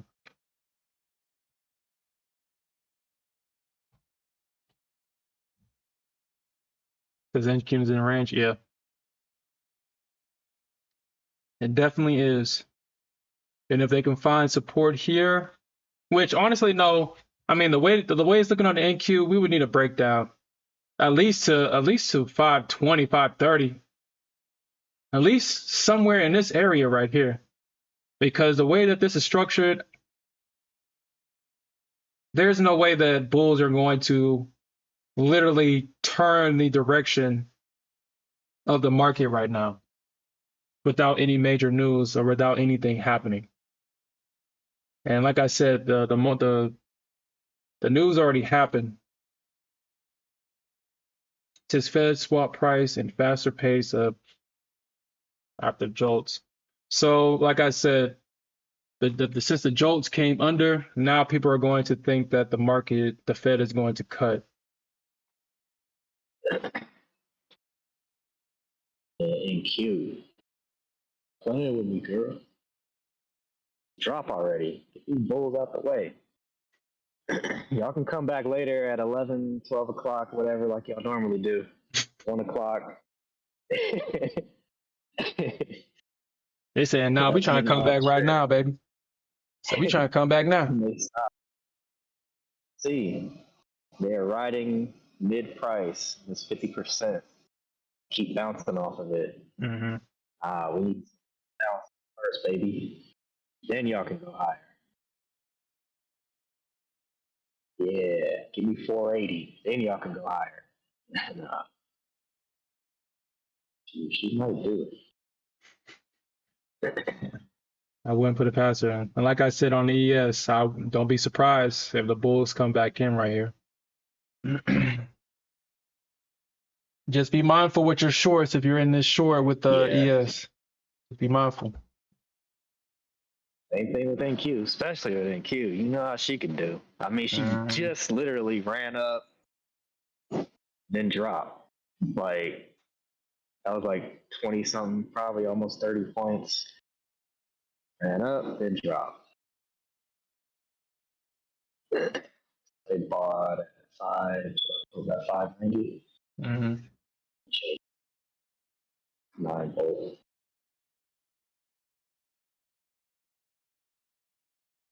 590, 50, 590. Okay. They are trying to step in here. See if any sellers remain at VWAP. Sell it back down.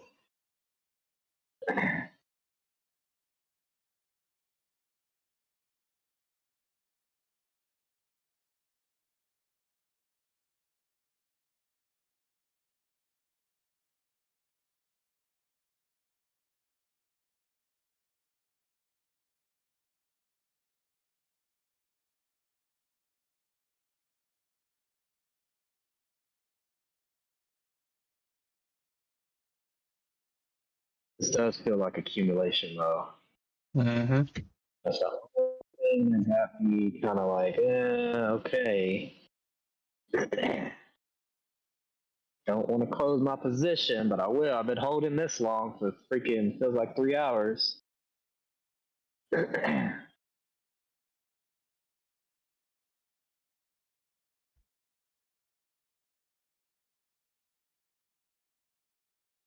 Yeah.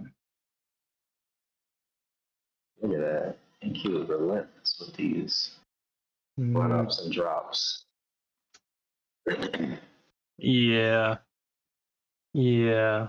Like I said, this actually might be it, man.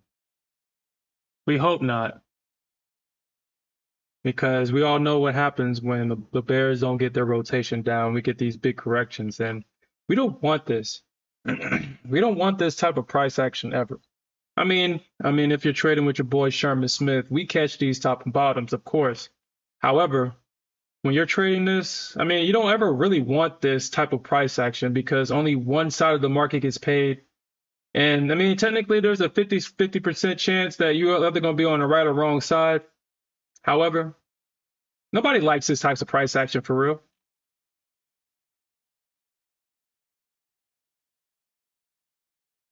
When both the bears and bulls can eat, that's when the market is at its best, in my opinion, obviously. Like right here. If you was a bull and a bear, you ate. Now the bears struggled to get this move down. Struggled. But look at this. This move up as a bull.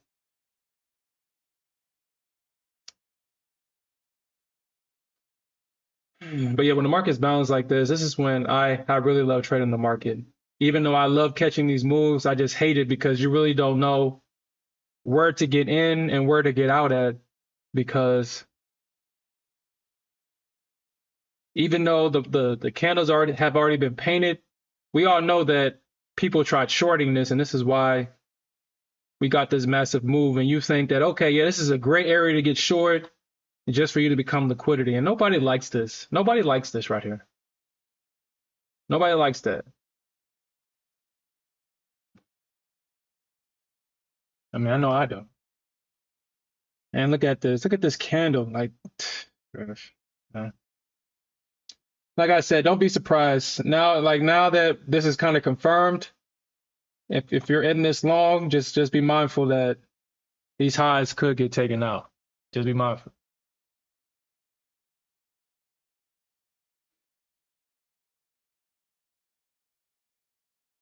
Oh, I'm sorry if you're in this short, these highs can get taken out.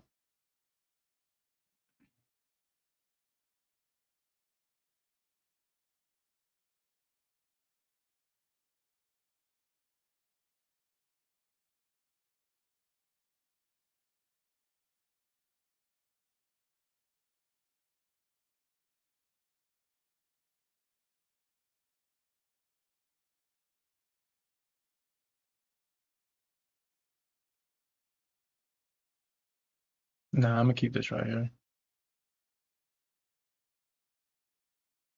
All right, MFF.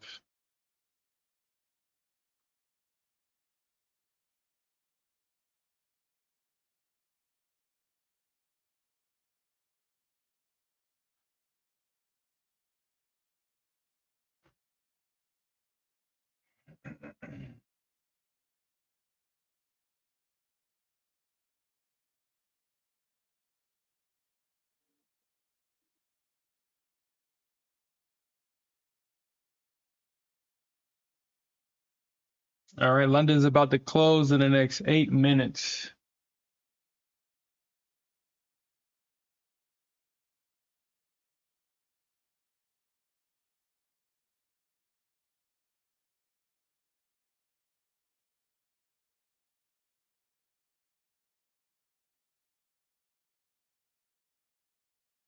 Yeah.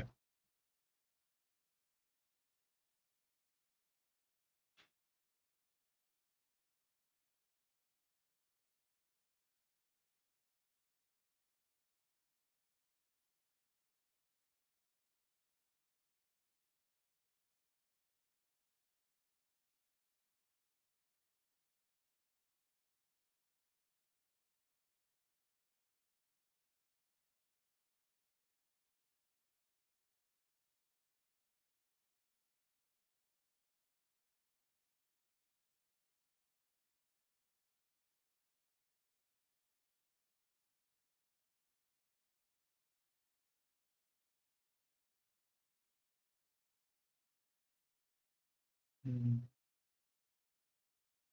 Yeah, NQ is playing around with people, getting them cooked on both sides, trapped, and Mm-hmm. ranging. Yep.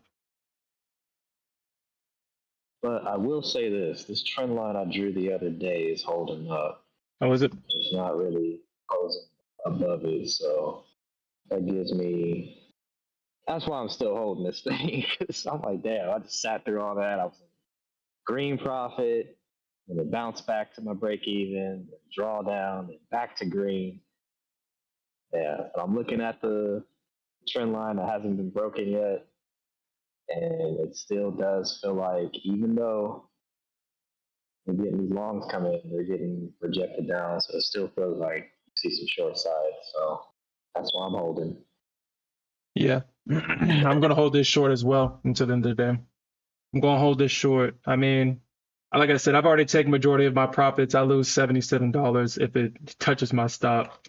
And I gain about $700 if I mean, honestly, I think if we don't get down to 22, if we don't get a massive drop, like a massive short run going towards the end of the day, I think maybe a double bottom 50 somewhere around here would be where we get today.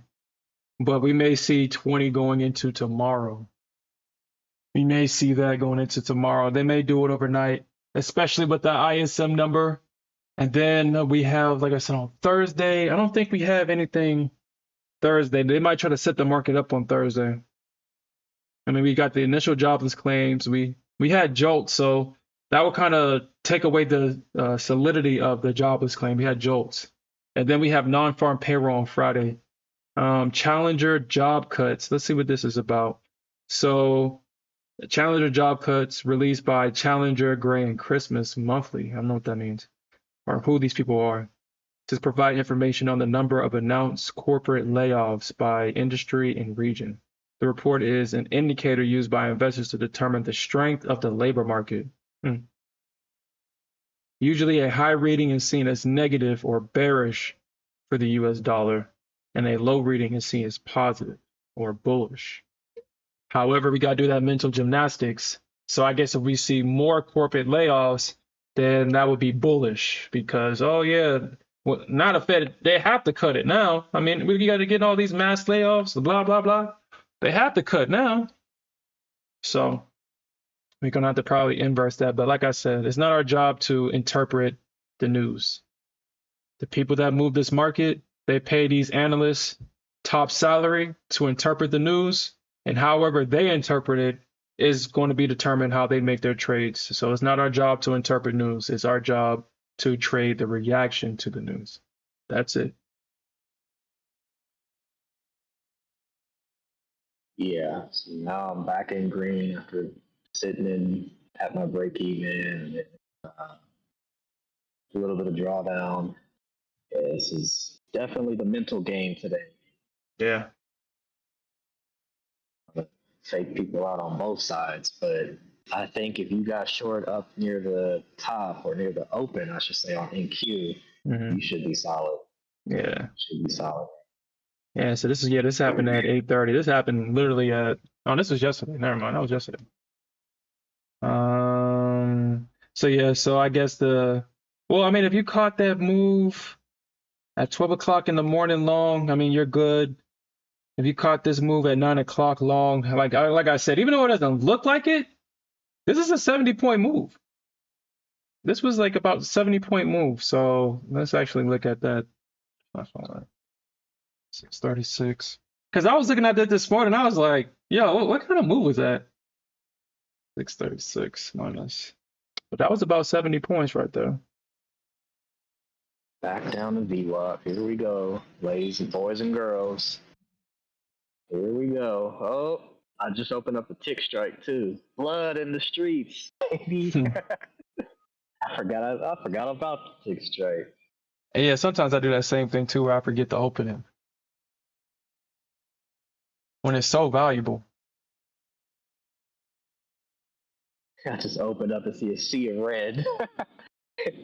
I want to see -15. That's the highest they go, -15. all across the board. Let me check out NVIDIA. Let's actually do that because we all know that Nvidia is holding its market up for real right now. Down $7. Okay. MicroStrategy's up 14, 15 bucks. Oh shit! This is actually, huh? What happened? Nvidia made it. Yo, Nvidia's about to go down. Nvidia is going down.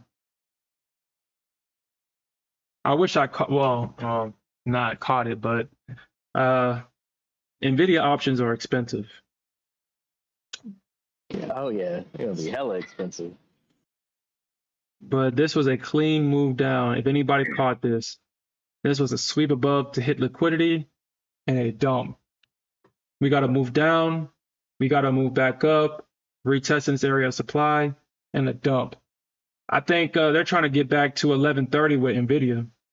That's not financial advice, but I think they're trying to get back down to 1130 with Nvidia. I would actually buy this if the contract wasn't so expensive.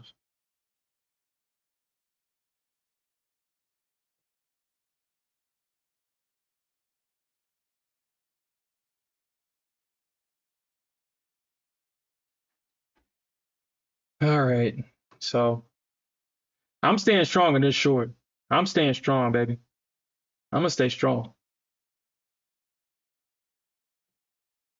because there's no way that the market is going up. Yeah, I'm in it with you. We need to break this middle ground here. Yeah, we Come do. on, NQ. Yeah, we do. NQ's bouncing off this 90, bouncing off the low 80, mid to low 80s.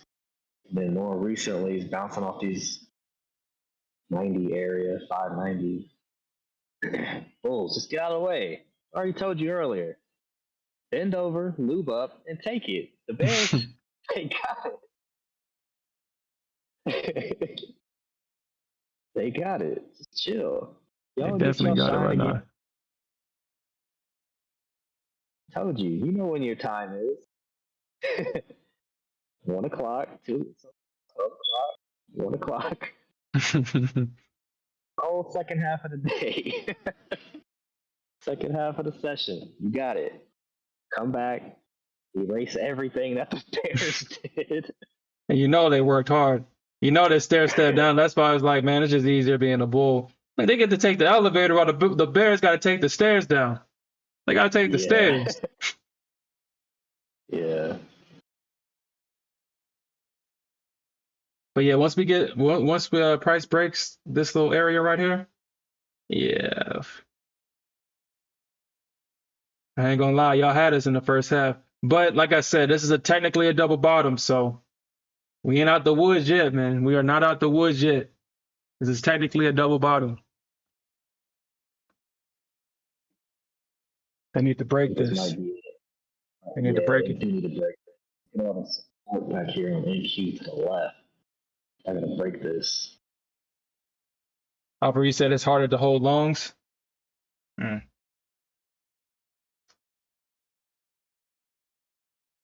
I I mean, think we're gonna get go ahead. this pushed down. But it's a lot to the left of support right here. And then you got the 200 EMA right here as well. That's why the Bulls have been buying here because of 200 EMAs right here. We need to break this. Actually, in order for the Bears to be successful in NQ, they need to break 570. They need to break 570. I mean, it's obviously it's bearish, obviously, but the Bears are having a hard time absorbing all these bears. But it's obviously bearish, obviously. Here we go, NQ. That's the cue. Here we go. I've been waiting all my life for this, all day for this. I feel like, come on, NQ. Come on, don't be shy. Shit, I've been in this position literally for like almost 8 hours, yo. I'll be talking shit about CL. I've literally been in this thing for 8 hours. Oh, they bought off the low 80s. I think we're gonna push down again. Don't do it to me. Yeah. No, you're right though. 570. Yeah, because they are buying.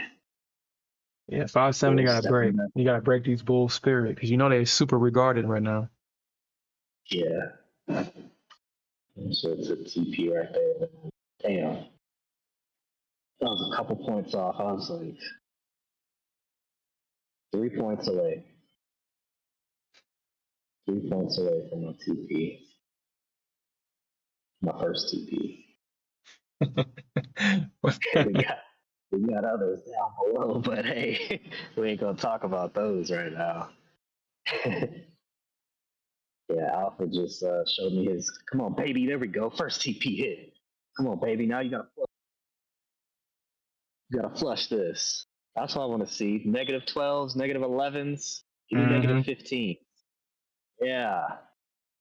I mean, they gotta break this Yeah. low at 70, baby. Let's go. Let's go. Uh, yeah. Ah, shit. Ah, ah, ah, ah, We got it, ah. baby. We got I think so. it.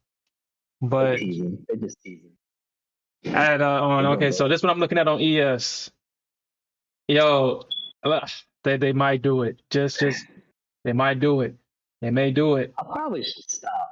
I probably should stop, They but they're at the bottom of this golden. You know, they're at the bottom. They're at the bottom. This oh, might be a that's a strong low. You said what? or is that a yes? That's ES. ES is at this little consolidation area. So they came in this area once. They came in it twice.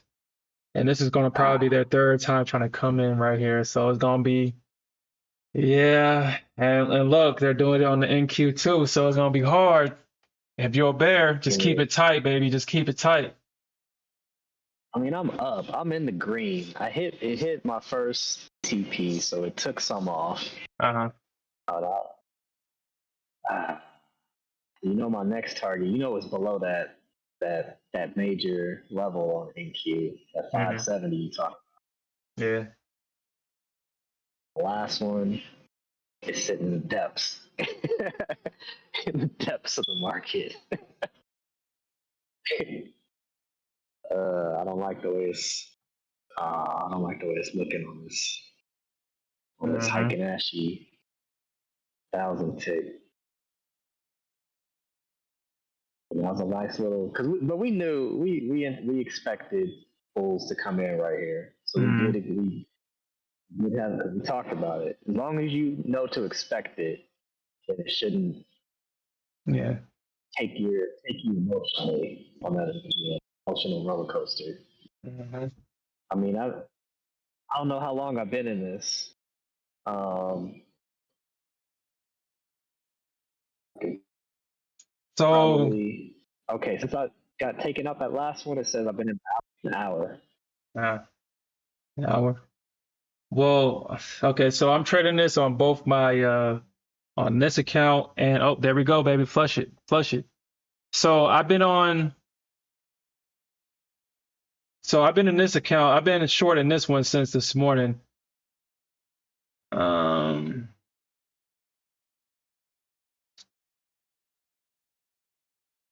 uh,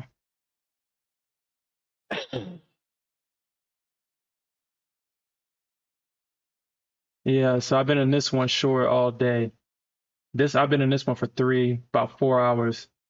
Been in 3, 4 hours. So Main, ooh, main Q, these bulls. You know exactly where to come in and bounce price at. yeah. And right here You at the know, bottom solid here. of this range. If the bulls can hold off 570, then that, like you said, oh damn, here they go, trying to have some life. If they can hold that, that's a good bounce area for that double hmm bottom, Yeah. wide double bottom. Yeah. That's why I was like, we'll see, man. I mean, so on the hourly chart, we can trust that the hourly chart is legit. we can see that the bears are still in control on the hourly chart Yeah, I see because that for too. yeah, because we see that the bulls are just failing to take price higher. I mean, they're doing a lot of talking, but they ain't saying nothing. And we can see that on the hourly chart. That's why the hourly chart is a great intraday tool. If you're not utilizing it, you're cheating yourself. However, we've seen the bulls do this. We've seen them do it. They took it back. We see them do it. They take it back. So Oh yeah. that's why it's Oh yeah. concerning. Like when the bulls start trying to rev up, they take it back. All that hard work that the Bears do, the Bulls just take it all the way back.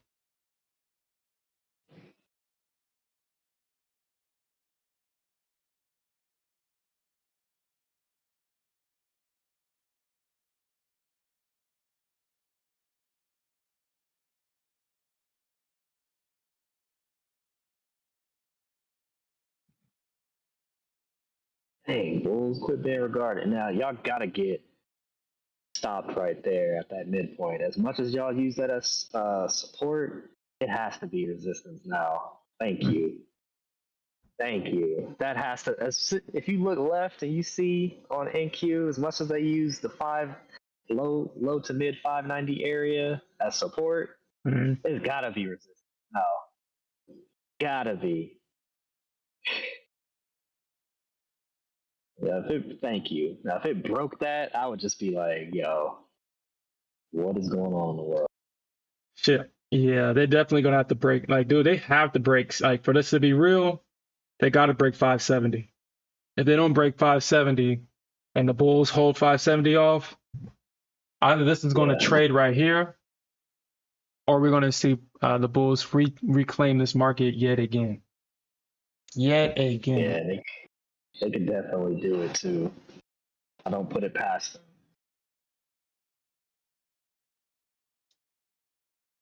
God, I'm trying to come in. NVIDIA. Let's pull you out. Let's pull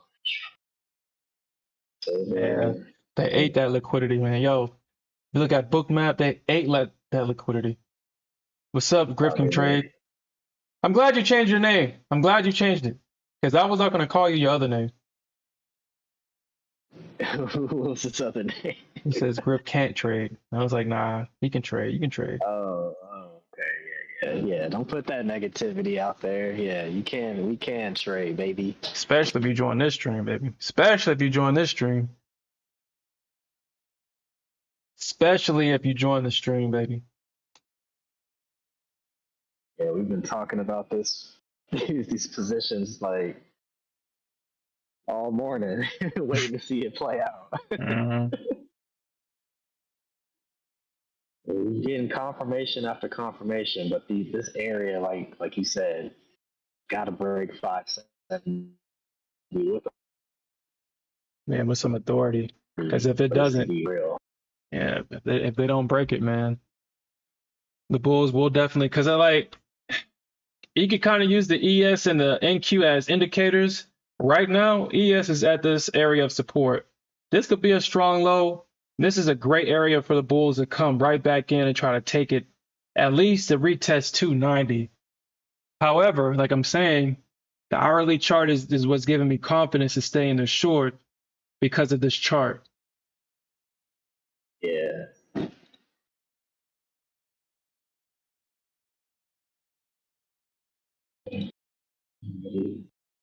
Yeah, no, I see exactly what you're saying on that hourly for sure. It's trying to flip bulls. There are a lot of bulls down there though.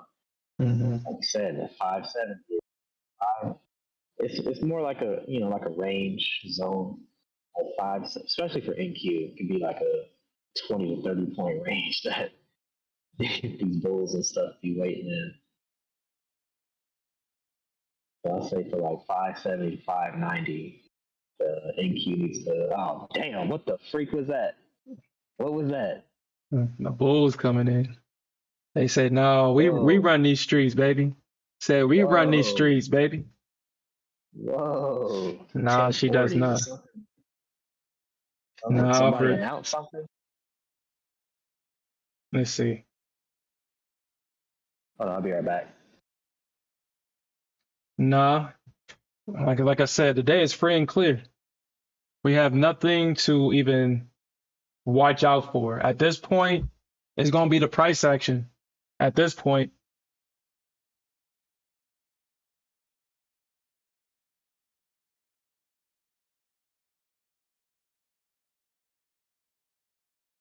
this point.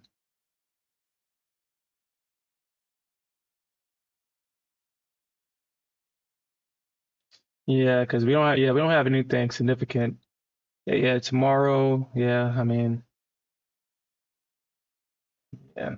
But like I said, I do expect for the market to probably set up Wednesday or Thursday for non-farm. I do expect that because you already know what next week is.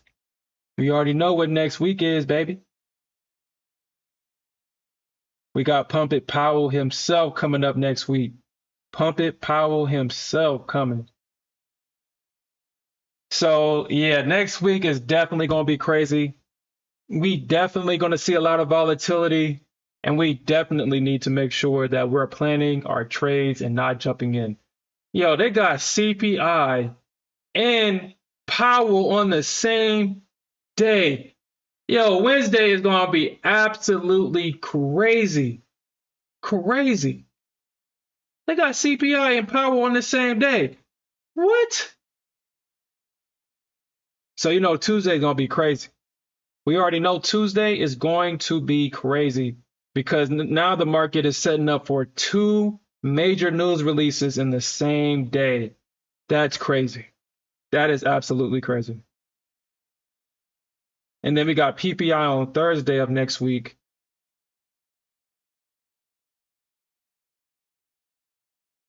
And I mean, shit. And then we got Friday.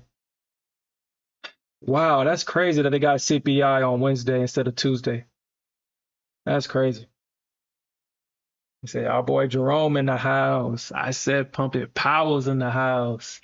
I said Jerome's in the house. That's crazy that they did that though. So I think the market on Monday is definitely going to be because you usually get slow Mondays. We get the reaction to whatever Friday does. So if it pumps, we usually get a grind down and vice versa. Because the market now needs to set up itself for CPI and Powell on Wednesday, we might get some volatile price action Monday and Tuesday. Monday and Tuesday.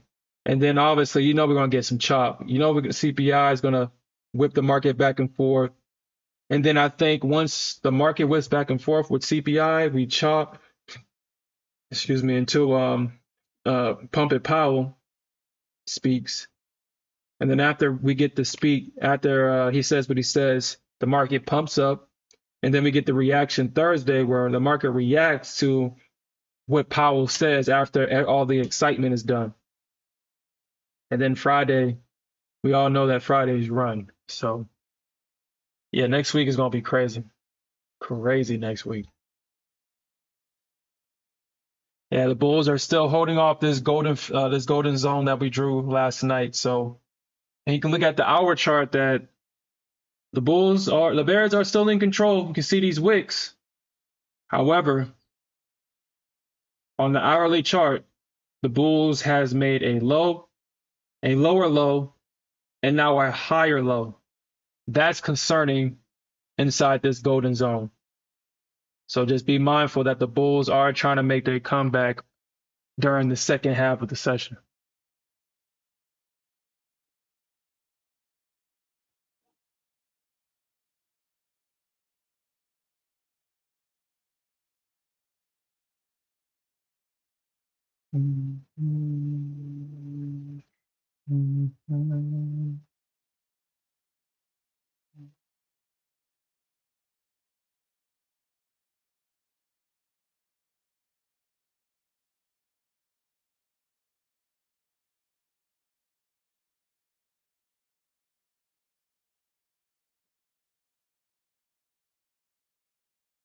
And then there's definitely I think people are going to probably come in at 62.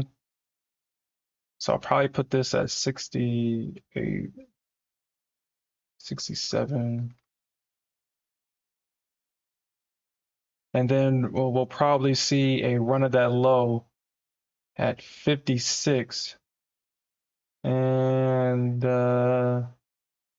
Yeah, I think I'll put this here at 51 because I mean, I don't think.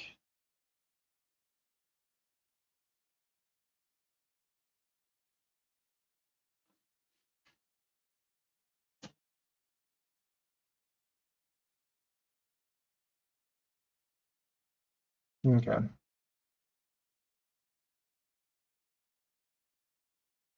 No, so Jay Powell, so in last night's NA meeting, these golden areas are just areas that we identified to where price trades into this level. This is where price is going to stay. So last night, this is just a level that we identified last night. And this was a second area where if price trades into it, I do expect for there to be a market reaction in this area. So when the market traded into this, obviously this is a 70-point move, but the market traded through this range and then it traded above this range. And then once price traded came back into this range, it's been using this range as support. And same for the ES. We identified both of these areas last night.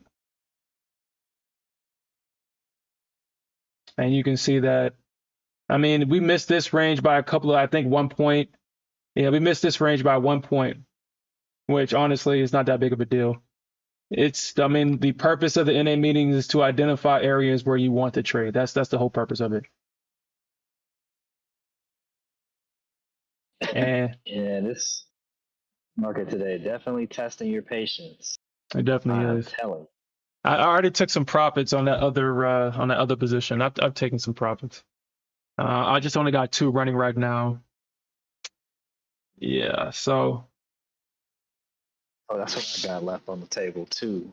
2. 2. Yeah. I was in 4 and hit my targets. Now I want these next 2. All right, guys. I'm going to this meeting real quick. I guess I mean if Smith wants to stay on, that's cool. But I'm still in the stream around like 11:15. But I gotta go to this meeting real quick. So give me a second. All right. Mhm. All right.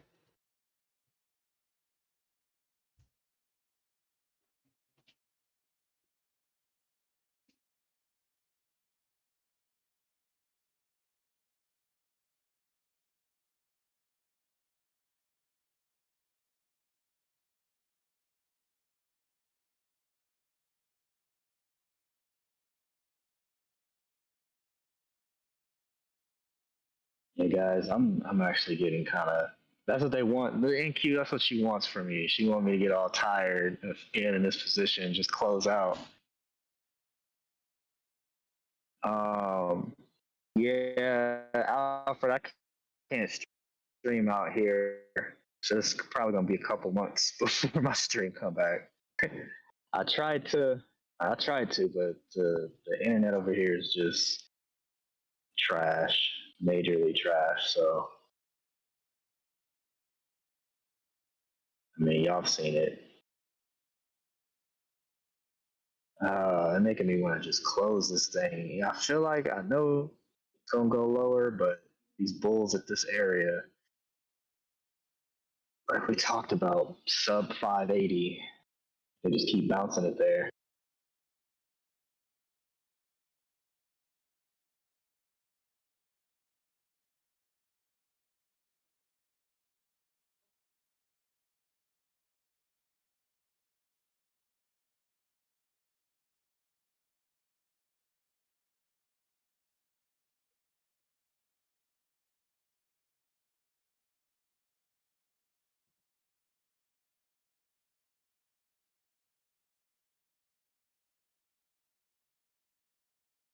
Alfred, don't you call out my entry like that for these longs.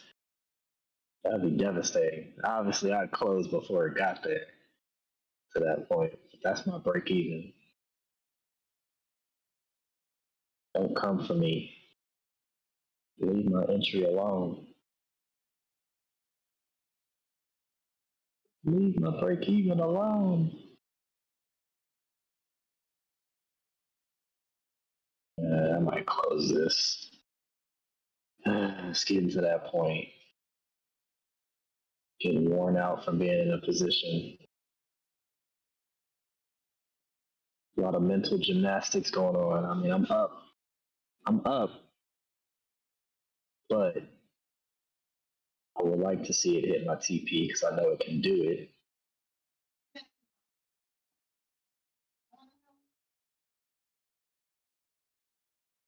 Take some off the table. Shoot, I only got 2. And here she go, right back to the aim, trying to get the view up.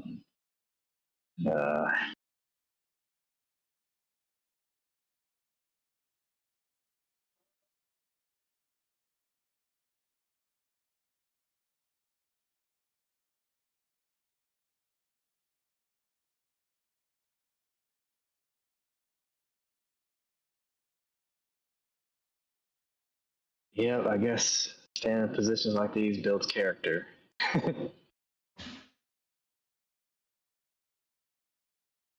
Yeah, half my position is already gone. Okay.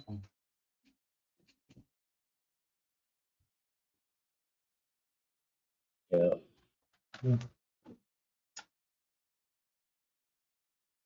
All right, yeah. It does look like they're trying to come back in. But I mean, like I said, dude, it's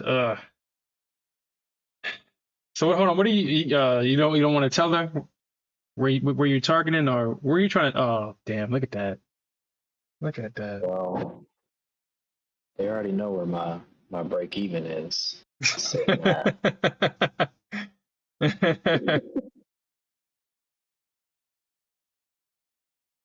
far as NQ goes, I got 2 TPs looking to get hit. 2 left. It's not impossible for the NQ. It just gotta dump. Like it's been doing. But I might honestly, if this keeps up, I might cut it. Because both sides, looking at this hourly chart, both sides are wicked. Yeah. And this is about, or maybe it comes in, the Bears come in heavy at 11. Maybe, I don't know. We'll see. So I might wait it out for that. Maybe if I see the Bulls come in, I'm cutting it. But if the Bears, I'll hold this thing. So when the peons go to lunch. You already know. Yeah, go to lunch. Yeah, Doji on the hourly. I'm saying whoever got the strength. See Bulls coming. I mean, the structure is bearish. Yeah, definitely. To me, it's like a bearish range, but we know sellers were on NQ. Sellers were selling into 640s, 650 if you got that chance, and buyers are buying 580s and 570s, 575, trying to hold that. So we're kind of smack in the middle right now. But the Bears look like we're closer to the bottom than we are to the top, I guess. If that makes sense. Yeah, that makes sense. I mean, it's easier for them to take the liquidity from the downside versus making that trip to the upside just to go right back down. Yeah. I'm trying to see them do that. Yeah, you got to go down, go back up. Yeah. Just take it down. It's like, nah, Bulls ain't trying to have that. Let the Bears eat. And once they eat, then y'all can come in and bring it right back like y'all always do. Yeah, we're kind of like dancing around point of control and stuff. Just on the hourly. Yeah. Hourly point of control.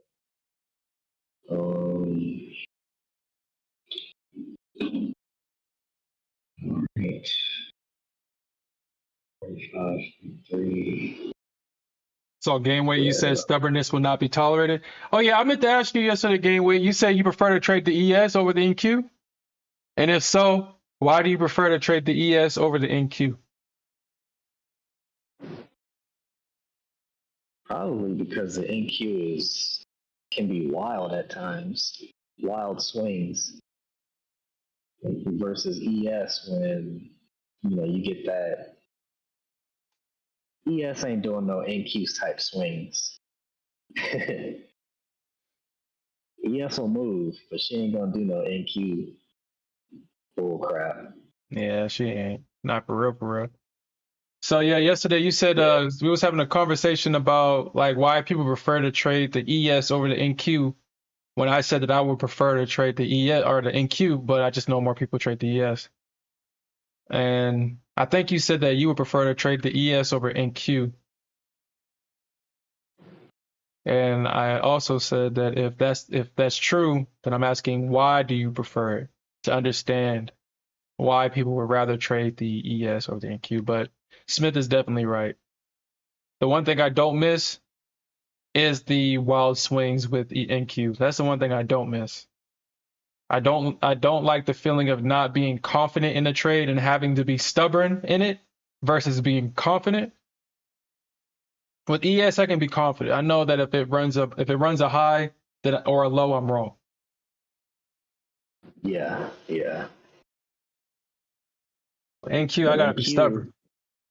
NQ will do that, try to shake people out, Hmm. and then you can still be right, but it feels like you're wrong. When that drawback, shake people out, go uh, down to that next, go up to that whichever direction to that next level. You be like, damn, she'll take you on an emotional, she'll hijack you emotionally. he was like, dude, it's like, like what those Wojak memes is like, as soon as you go long, she goes short. As soon as she goes short, she goes long. Yeah, yeah. And then when she takes every dollar that you have, that's when she goes in your direction. It's like, damn, all you had to do was wait for me, baby. That's it. That's all you had to do was wait. If any man lives with a woman, you know exactly that's what happens, man. Like, dude, it's crazy.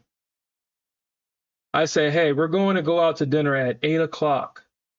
It's like, okay. And you tell them maybe a day before, and they're like, yeah, I'm so excited. 8 o'clock, we're going out to dinner. You know what time they're trying to get ready? At 7 goddamn 20, 40 minutes before it's time to go eat. And I just No, good and consistently well, it see takes that them happen. 2 hours. Take 2 hours for them to get ready. No, good and well. It's like, I don't ever want to be on time for nothing. It's like, goddamn, just be on time. Shit, just be on time. But no, you gotta wait on them.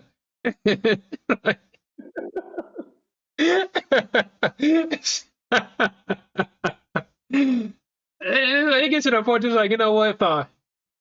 I'm not making reservations no more. God damn it. Since you don't want to be on time no more. Or at all. I'm making reservations.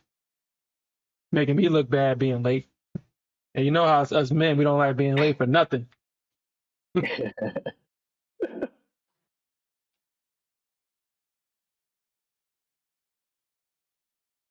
All right, Bears, y'all finally got the strength. It's 11 o'clock.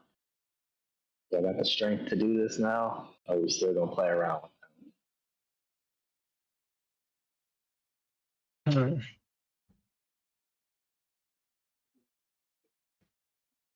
I would not be surprised if as soon as price taps into this golden zone that I've drawn on the hourly chart for the ES, I wouldn't be surprised to see a massive move to retest 277 at least. As soon as we I get a think break this of is this it. low. I think this is it. You think I so? think this is it. I hope it's it. I'm tired of waiting. Bro, My patience. I've been in this trade for 2 hours and 30 minutes so far. Yeah. Get the orders out the way. This dinner is at 6 p.m. reservations. Right, yeah. Damn it. NQ. It's going to pop up. Ah, Wow, okay, whatever, dude. Whatever, man, whatever. Yeah, I'm done. I just moved my Watch stop out. to break even +2. I'm like, dude, I'm not dealing with this because like the bulls are just being super retarded right now. They are not allowing price to rotate down lower for better prices. They are not letting it roll down, Yeah, dude. this is ridiculous. I swear I thought that was it, but And he needs to break this. So if you set an alarm for when price breaks 570, that's when we'll get that run lower. That run lower to 570, and then we can possibly see somewhere in this area 530. Yeah, 535, 530, somewhere in this area right here. You can see damn it it, there. I'm about to close it. I'm about to close it. You need a physical risk manager for that. You've been in it for too long. You ain't about to close that shit. You don't know me.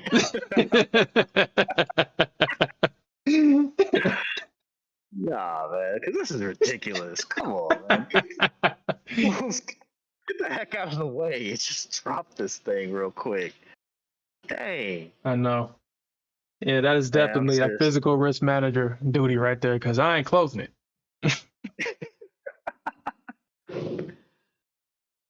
Look at what was that range? What was that move from 77? Oh Okay, shit. 70. Okay. All right. So I talked about this in last night's NA meeting. I forgot about that. We're getting price action down. I think this low is going to get protected. We're not trading below this low. I just thought about that. We're getting price action down into this level. I think we bounce at least on the NQ here at 68. I think we can get a bounce here at 68. I mean, they got it to 69, so that might be enough right there for them. That might be enough. You know what, bro? That might be enough. But we'll see. We'll see when price taps into this area. Either they're going to hit this 68 level or they're going to double bottom. But we're getting price action into this level, so there's going to be bulls that's going to try to push this price higher. Now, if we get like price action like this where it's just straight down, then obviously I wouldn't trust this level. But I mean, we're getting price action down, so we'll Oh, see. they know I want to. NQ knows I want to close this so bad too. Look what she's doing now. She want to tease me with more profit. Here's some more profit for you. Got some popsicles. Hold on, you added to the trade or you just letting what you got ride? I'm not adding to this. I don't deserve the. You had to do The that to stress. yourself. Yeah. I was about to say, yeah, don't do that to yourself. It's in profit, and I ain't stressing. I'm just like, yo, hurry up and go down. got the anxiety up for no reason, and I'm in profit. Mm-hmm. I do got trails, consistent trails, so I'm like, whatever. At this point, if you hit my trails, then I deserve it. But Hey man, as long as you're protecting the capital. I'm up 24 points right now in my position. push. You gotta break this. You can't settle here. You gotta break it. Hit Q. Gotta push. Hey, for those that's watching this, take a breath. I know you're holding your breath. Take a breath. Don't die. Take a breath. Yeah. I know you're Man, holding your breath with this. I know it. I should have closed down there. Golly. Man, I'm about to. Oh my god. No, man, I'm serious. This is so. But it's hitting and it's bouncing perfectly off of there.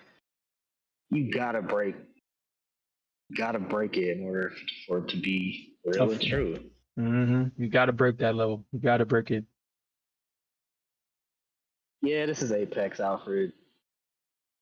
I finished my eval. I passed, so I closed that feels like hours ago. It's probably like an hour ago on my first short.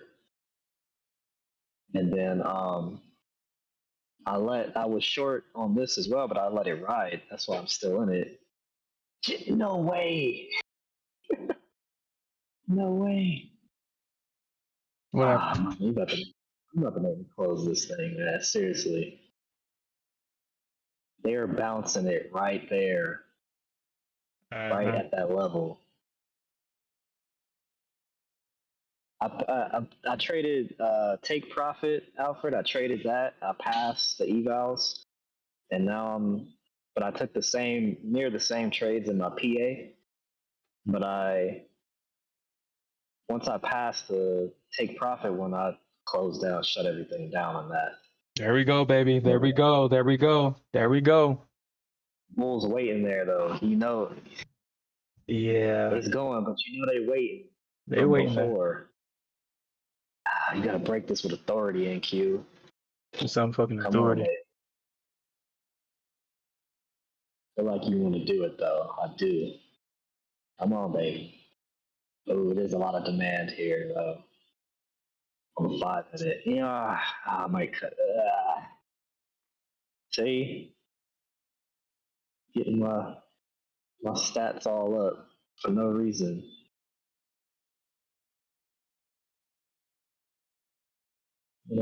Man, F this. I'm cutting it. I'm leaving. You cutting it? Oh yeah, that reminds me. Remember when we did that shit? I was like, fine. I'm closing the position. I don't want this anymore. And then I said that I closed it, and then the AQ dropped. As soon as I said that. I don't want this anymore. I'm done. I closed it, NQ. Closed it. You happy now? Whoa, Mr. Gain Weight. We don't have our personal accounts. We gotta make all our money intraday. We don't have the luxury of getting in a good position and holding for several days and weeks. we gotta do all this intraday. And then we gotta come in tomorrow and do the same thing. Yeah. Intraday profits. Oh, look at these orders sitting here, you son of a gun. But yeah, that hourly chart, the hourly chart should give you life because honestly, at least on the NQ, we just broke that higher low. We broke it. We haven't closed underneath it, but we did break it. But technically, it's still a higher low. That's why we need to break that 70 level. We need to break it with some authority at 70. But honestly, I think the position is still good going short. It's just that they're gonna make us wait for it. But just be mindful. I think what everybody is not necessarily anticipating, but concerned about is that we all know that at any point the Bulls can be like, yeah, we got them, and then run this thing right back up. Because the Bears are pushing price down, but it's price action down. Now, usually an indicator that they fought their way down and that there's going to be bulls in this area that's going to use their stop as fuel to take back all the hard work that they've done. All the hard work.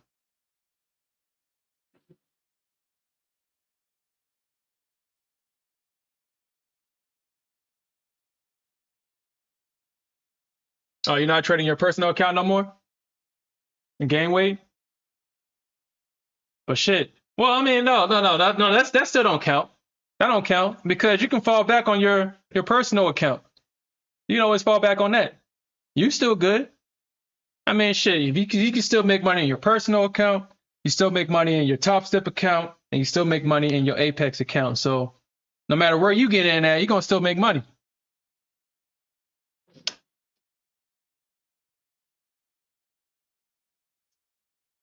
Here and there. All right, I'm out. I know she about to go in my favor now, but I'm out.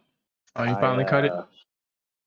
Yeah, them trails hit. I put the trails tighter. I had them I had like maybe 15-point trail, but I put it tighter.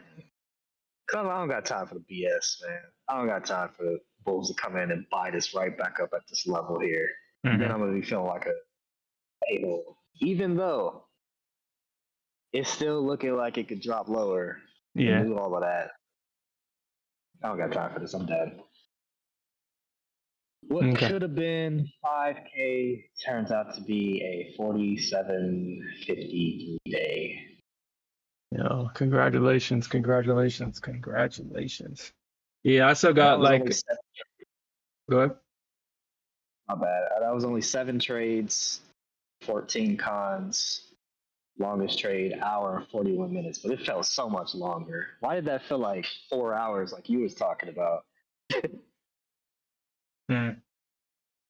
Yeah, I've been in this trade for coming up almost 3 hours, and I've been in this trade since 7 o'clock this morning. So this is more than a 12-hour trade. So 12 plus 4, about 16. I've been in this trade for 16 hours now. Majority of my targets already gotten hit. I just got my Yeah, runners look going. at it. That's why you got to Look stay at it. stubborn She's and about to, strong, baby. That's why you got to stay stubborn and strong. I mean, I'm happy with my results, but Oh, I of course, just of course, of course. Nah, Smith, I understand because yesterday I was mad. I mean, I told everybody I had to take a $1,500 win when I could have took home a $2,600 win, and I was mad. And this yeah, is in my funded account, so that kind of pissed me off yeah. because I was in at the bottom of this. So as I told everybody in last night's NA meeting, where did I get in at? Because I almost got stopped out. Like I literally almost got stopped out of this move. Oh, yeah, thank you. I almost got stopped out. And if I almost got stopped out because of that and then see this move, dude, I don't know, man. Something told me to put my damn stop at 46 because obviously I got in at 58. I had a scale in at 53. And originally my stop should be at 48. But then as I looked at the charts, I was like, let me actually put it at 46 because there's like a point of control at 47. And so I put it at 46. And I was literally 3 ticks away from getting stopped out. 3 ticks from getting stopped out of this move. And I got out at 86 right here. And I had a runner at 300. I had a runner at 300. So it got closer to 2 o'clock. And I was like, let me just close the position. I'm going to just take the profits because I don't want it to dump on me and I'll be pissed and blah, blah, blah. And as soon as I closed my position and walk away and I came back to the charts, I see that not only did it hit my target, but that's where it closed. And I was so pissed. I left $1,000 on the table, $1,100 on the table with this move up. So now you already know I'm about to be stubborn. Fuck it. Shit. I'm going back to either hits my target or hits my stop. I don't care. I want my target again. God damn it.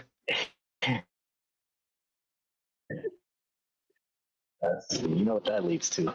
Just be mindful. But you see here, you see that BS that would have had that belt?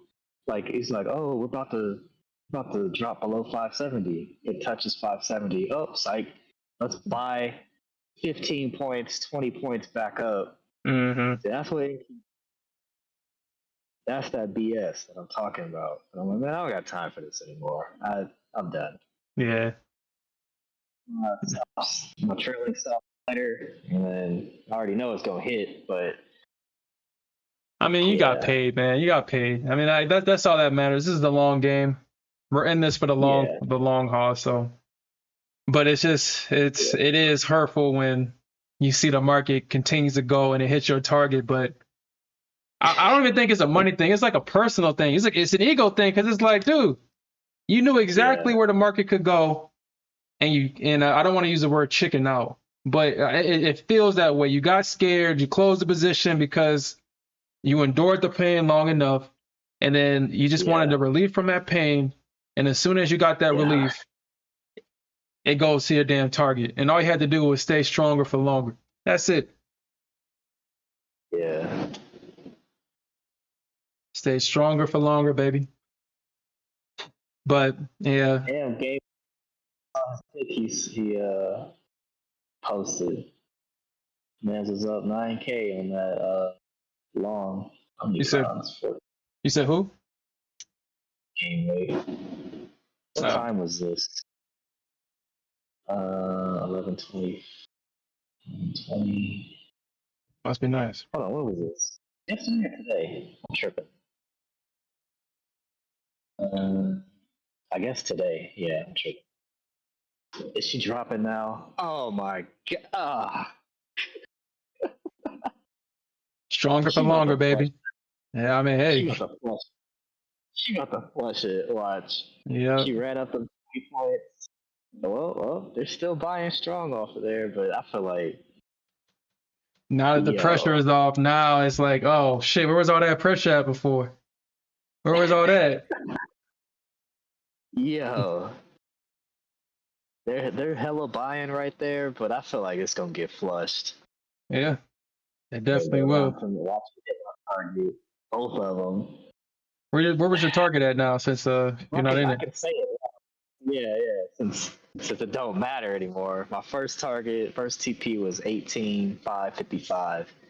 That was my first TP, and then my second one was 18,530. Yeah, those Not are not yeah. outrageous for NQ to do, considering where price is at.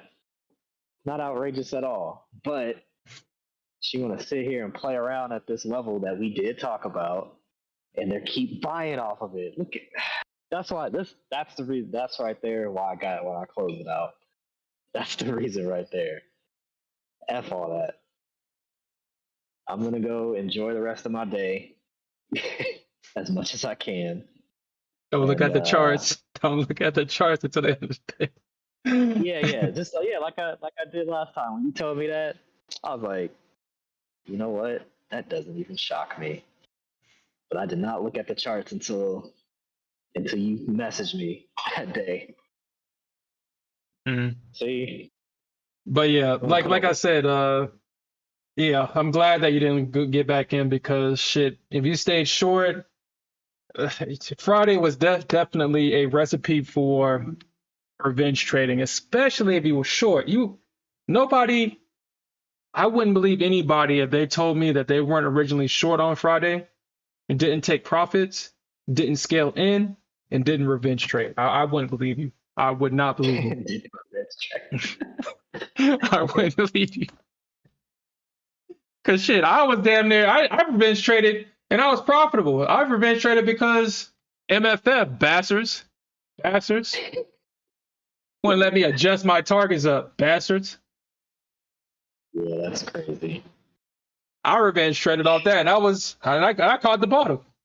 So if I revenge traded because I could have moved my targets to get more points, I know that people was in this, and then this move up, taking all their profits away. They thought about the Lambos. They thought about paying off. Well, that's not funny because that part's not funny. But they thought about paying off their mortgage. They thought about paying off all the bills and all this other stuff. This was life-changing money if you closed. I know a lot of people didn't close this on Friday because of all the bearish momentum. Or actually, that wasn't Friday. This was Friday. Or what was Friday? Whatever Friday was, no one didn't close that damn thing because we got this drop just for them to come back up and do this bullshit right here. Yo, you revenge traded. So, yeah. But, yeah. But all right, Stay guys. stronger for longer. I'm reading the comments. Stronger for longer, baby. Stay stronger for longer. Did she drop it again? Wow, she about to test it again. Is this the flush? Y'all I mean, I finally get guess. the flush down. I guess we can end the stream. We can run for until 11:30. We'll stay till 11. Well, I'll stay till 11:30. Now we got to see it. Now we got to see if Smith should have stayed stronger for longer, baby. Oh no! Look at her pumping right back up. Nah, the flush is coming. The flush is coming. But how many minutes would that have been, too? I got out at. Dude, Okay, that flush is coming, dude. I closed out at 11:10. Mm-hmm. It is now, 11:22. It's 12 minutes later. Let's see if the flush finally comes. They're holding this level strong, though, bro. Strong. Yeah, this is a great level for them to come in at. I mean, it's great. I mean, I guess you got to think about it from the bullish side. Now, obviously, like we've stated, you got to be mindful of what the trend and the overall structure is doing. But I know a lot of people like to scalp. I just know that that's how a lot of people like to trade. So they're not looking at the overall picture, they're just looking at this. And since if you look at this. You got a strong low, you got an area, the left shoulder, and prices coming back into that right shoulder. Why not buy here and put your stop underneath this low, even though that's crazy as fuck, but people will do it. They'll definitely do it. Why not do that? Because we have all this room for upside. We have all this room for upside. So But if I was, I don't mean to cut you. I just want to say this real quick. If I was a bear, I'd lose confidence around this level at 570 on NQ in the 570s because it keeps getting bought up. I would lose confidence. But you know what? Like I did, closing this position. F this. Yeah, I mean, yeah, that's right. I mean, some of the bears are going to lose confidence, but imagine the bears that's up here right now. You think they're going to quit? Yeah. Yeah. You think they're about to quit?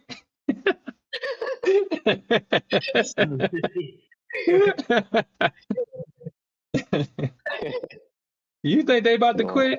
I mean, the bears down here, yeah, like, fuck this. I'm just gonna take my profits and leave. But nah, we still got bears right here. That's short in this market too, because if they didn't take profits right here, they're shorting this shit. They're revenging. They're not giving this shit up. They're Imagine the revenging. Bears holding from 750, 750. Mm-hmm. To, try to go lower to hit their whatever target. I was aiming for 550. They want their 200 points. Oh, but the Bulls are like, no, coming in to take this back up above 600. 570. Come in, see? Confidence gone if I'm a bear. Gone. Damn, this is almost like a 300-point move from the top. That's crazy. 755, and just a rough estimate, 755 going down to 7 or 436. Yeah. That was about a 320-point move from top to bottom. And if that was 300 points wasn't enough, and I saw you call me a market edge, that was my biggest problem on the NQ as well. That was, dude, it's not satisfying. Like, yeah, you get. Yeah. Go ahead. No, I was just saying, I posted my stuff in the Discord. Yeah, took the chart.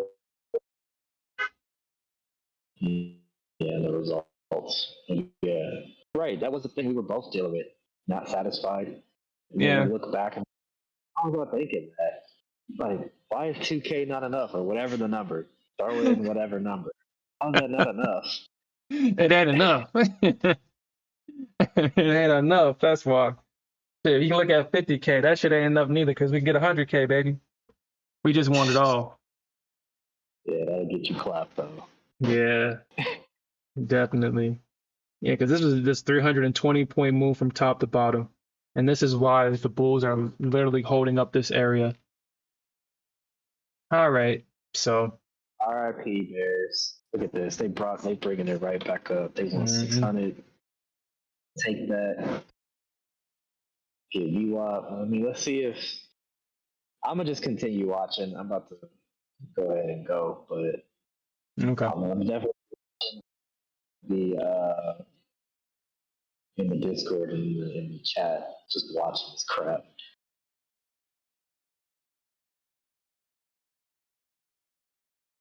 Scarcity mindset. Nah, I think it's more greed. It's more greed than anything. When you're in the moment, yeah, I think greed. That's an interesting point, though. I mean, because I understand like the scarcity mindset in terms of like how people use it, but I don't like. I mean, if I think back to what because I mean, I'm not obviously, well, it's, I don't have, because I'm not holding my money. I'm putting my money to work. I feel that if someone has a Well, scarcity mindset, then they're going to nickel and dime everything, not necessarily risk it all. Or at least that's how I would understand it. think about it this way. If you have little and desire more, what does that lead to? Greed. I mean, yeah, I guess. Yeah, I guess that is a good way, another way to look at it. I guess I just don't look at it that way. I just think it's just purely greed. It's like, God damn it, I want more. I want it all. God damn it. I want it all. I want the Well, if you top and stayed I in this, want the bottom. God damn it. He said, what? I completely understand. But if you stayed in this short, you didn't get out at 570.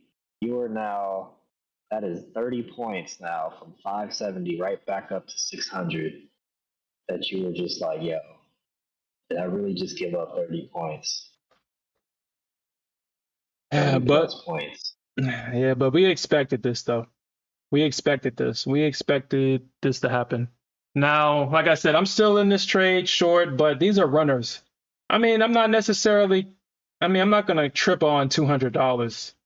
And honestly, what I should do is just move this into profit, actually, instead of losing $200. Just put it like right here, or $17. I mean, I'm not tripping on this. These are runners. I made majority of my money today. I just want to Look let at my runners NQ. run. Look at NQ. Yeah, You are, you are sick right now if you held that. Like, when you were yeah. down here, you could. And when you talk, that's the worst feeling though. When you talk about it, you see it, And then it happens and you ain't and do nothing about it. exactly, exactly. Oh, that's like the worst feeling. Yeah. I got out. I didn't get out at the best spot, but I got out just in case it was gonna flush. Bulls came up, stepped in 570, said, "Nah, we got this, baby. You had your turn. Now it's ours." All right, let's see what the But Bulls can do with it, because they definitely came back, man. They coming back, baby. yeah, they brought that back, and it's a W, looking to be a W-shaped pattern. 15 minute, but I can see it has been respecting this trend line though. Hmm. It did not close above this trend, so I could see it getting back up into the 630s, maybe 640s, but it would have to close above to really be like, I would say close above 650 and keep pushing for the Bulls to. That's gonna Yeah. happen. And Alfred, Yeah. and no, these are runner targets. These are runners. I've already made my money with this drop last night. I had obviously, I keep like at least 15. So I got 13 of my targets of my contracts filled, and I just got two. So I've already made the money today. I had my first target at 78. Yeah, I had my first target here at 78. I had another target here at 70. Yeah, at the bottom of this range. I had another target here. And I think my last two targets was like down here just in case. I mean, just in case it hit, just in case. But I've already made a majority Yeah. of the money in this short already. Mm. Well, that's good.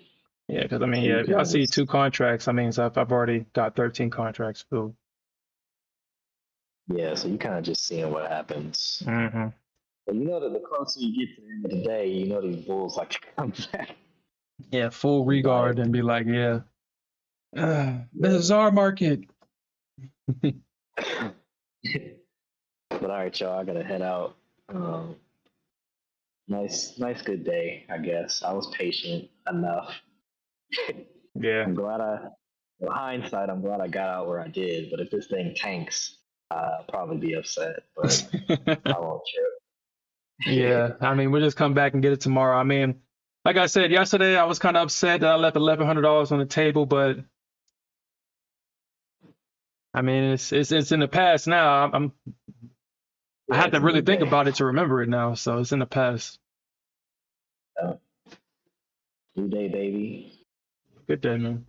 All right, guys. Like I said, we had a good day. We'll come back again. I mean, like I said, I mean the NA meetings are undefeated at this point, man. They're undefeated. You don't want to make no money, don't show up. I mean, this golden zone right here has just been paying. Been paying. Or this is on the ES, but especially on the NQ. I mean, if you traded within this focus zone right here, you made your money. You've made your money. But like I said on the ES, I may not. I'll state it on the ES, but trading in the middle with the ES is never a good thing. I mean, you can see that the bulls did come in at this zone, but I think obviously this zone right here was the more profitable trade. If you got in here and traded this was like what, about a 30-point trade right here. So I would rather take this trade than get 10 points out of this trade. So from now on, I'm going to be focusing on expansions with the ES, but obviously you can get away with trading the middle with the NQ, obviously. So we'll do this again tonight at 6:30 Central Time. And yeah, that's all we got. Peace out. All right, y'all. Yeah. Peace. Peace.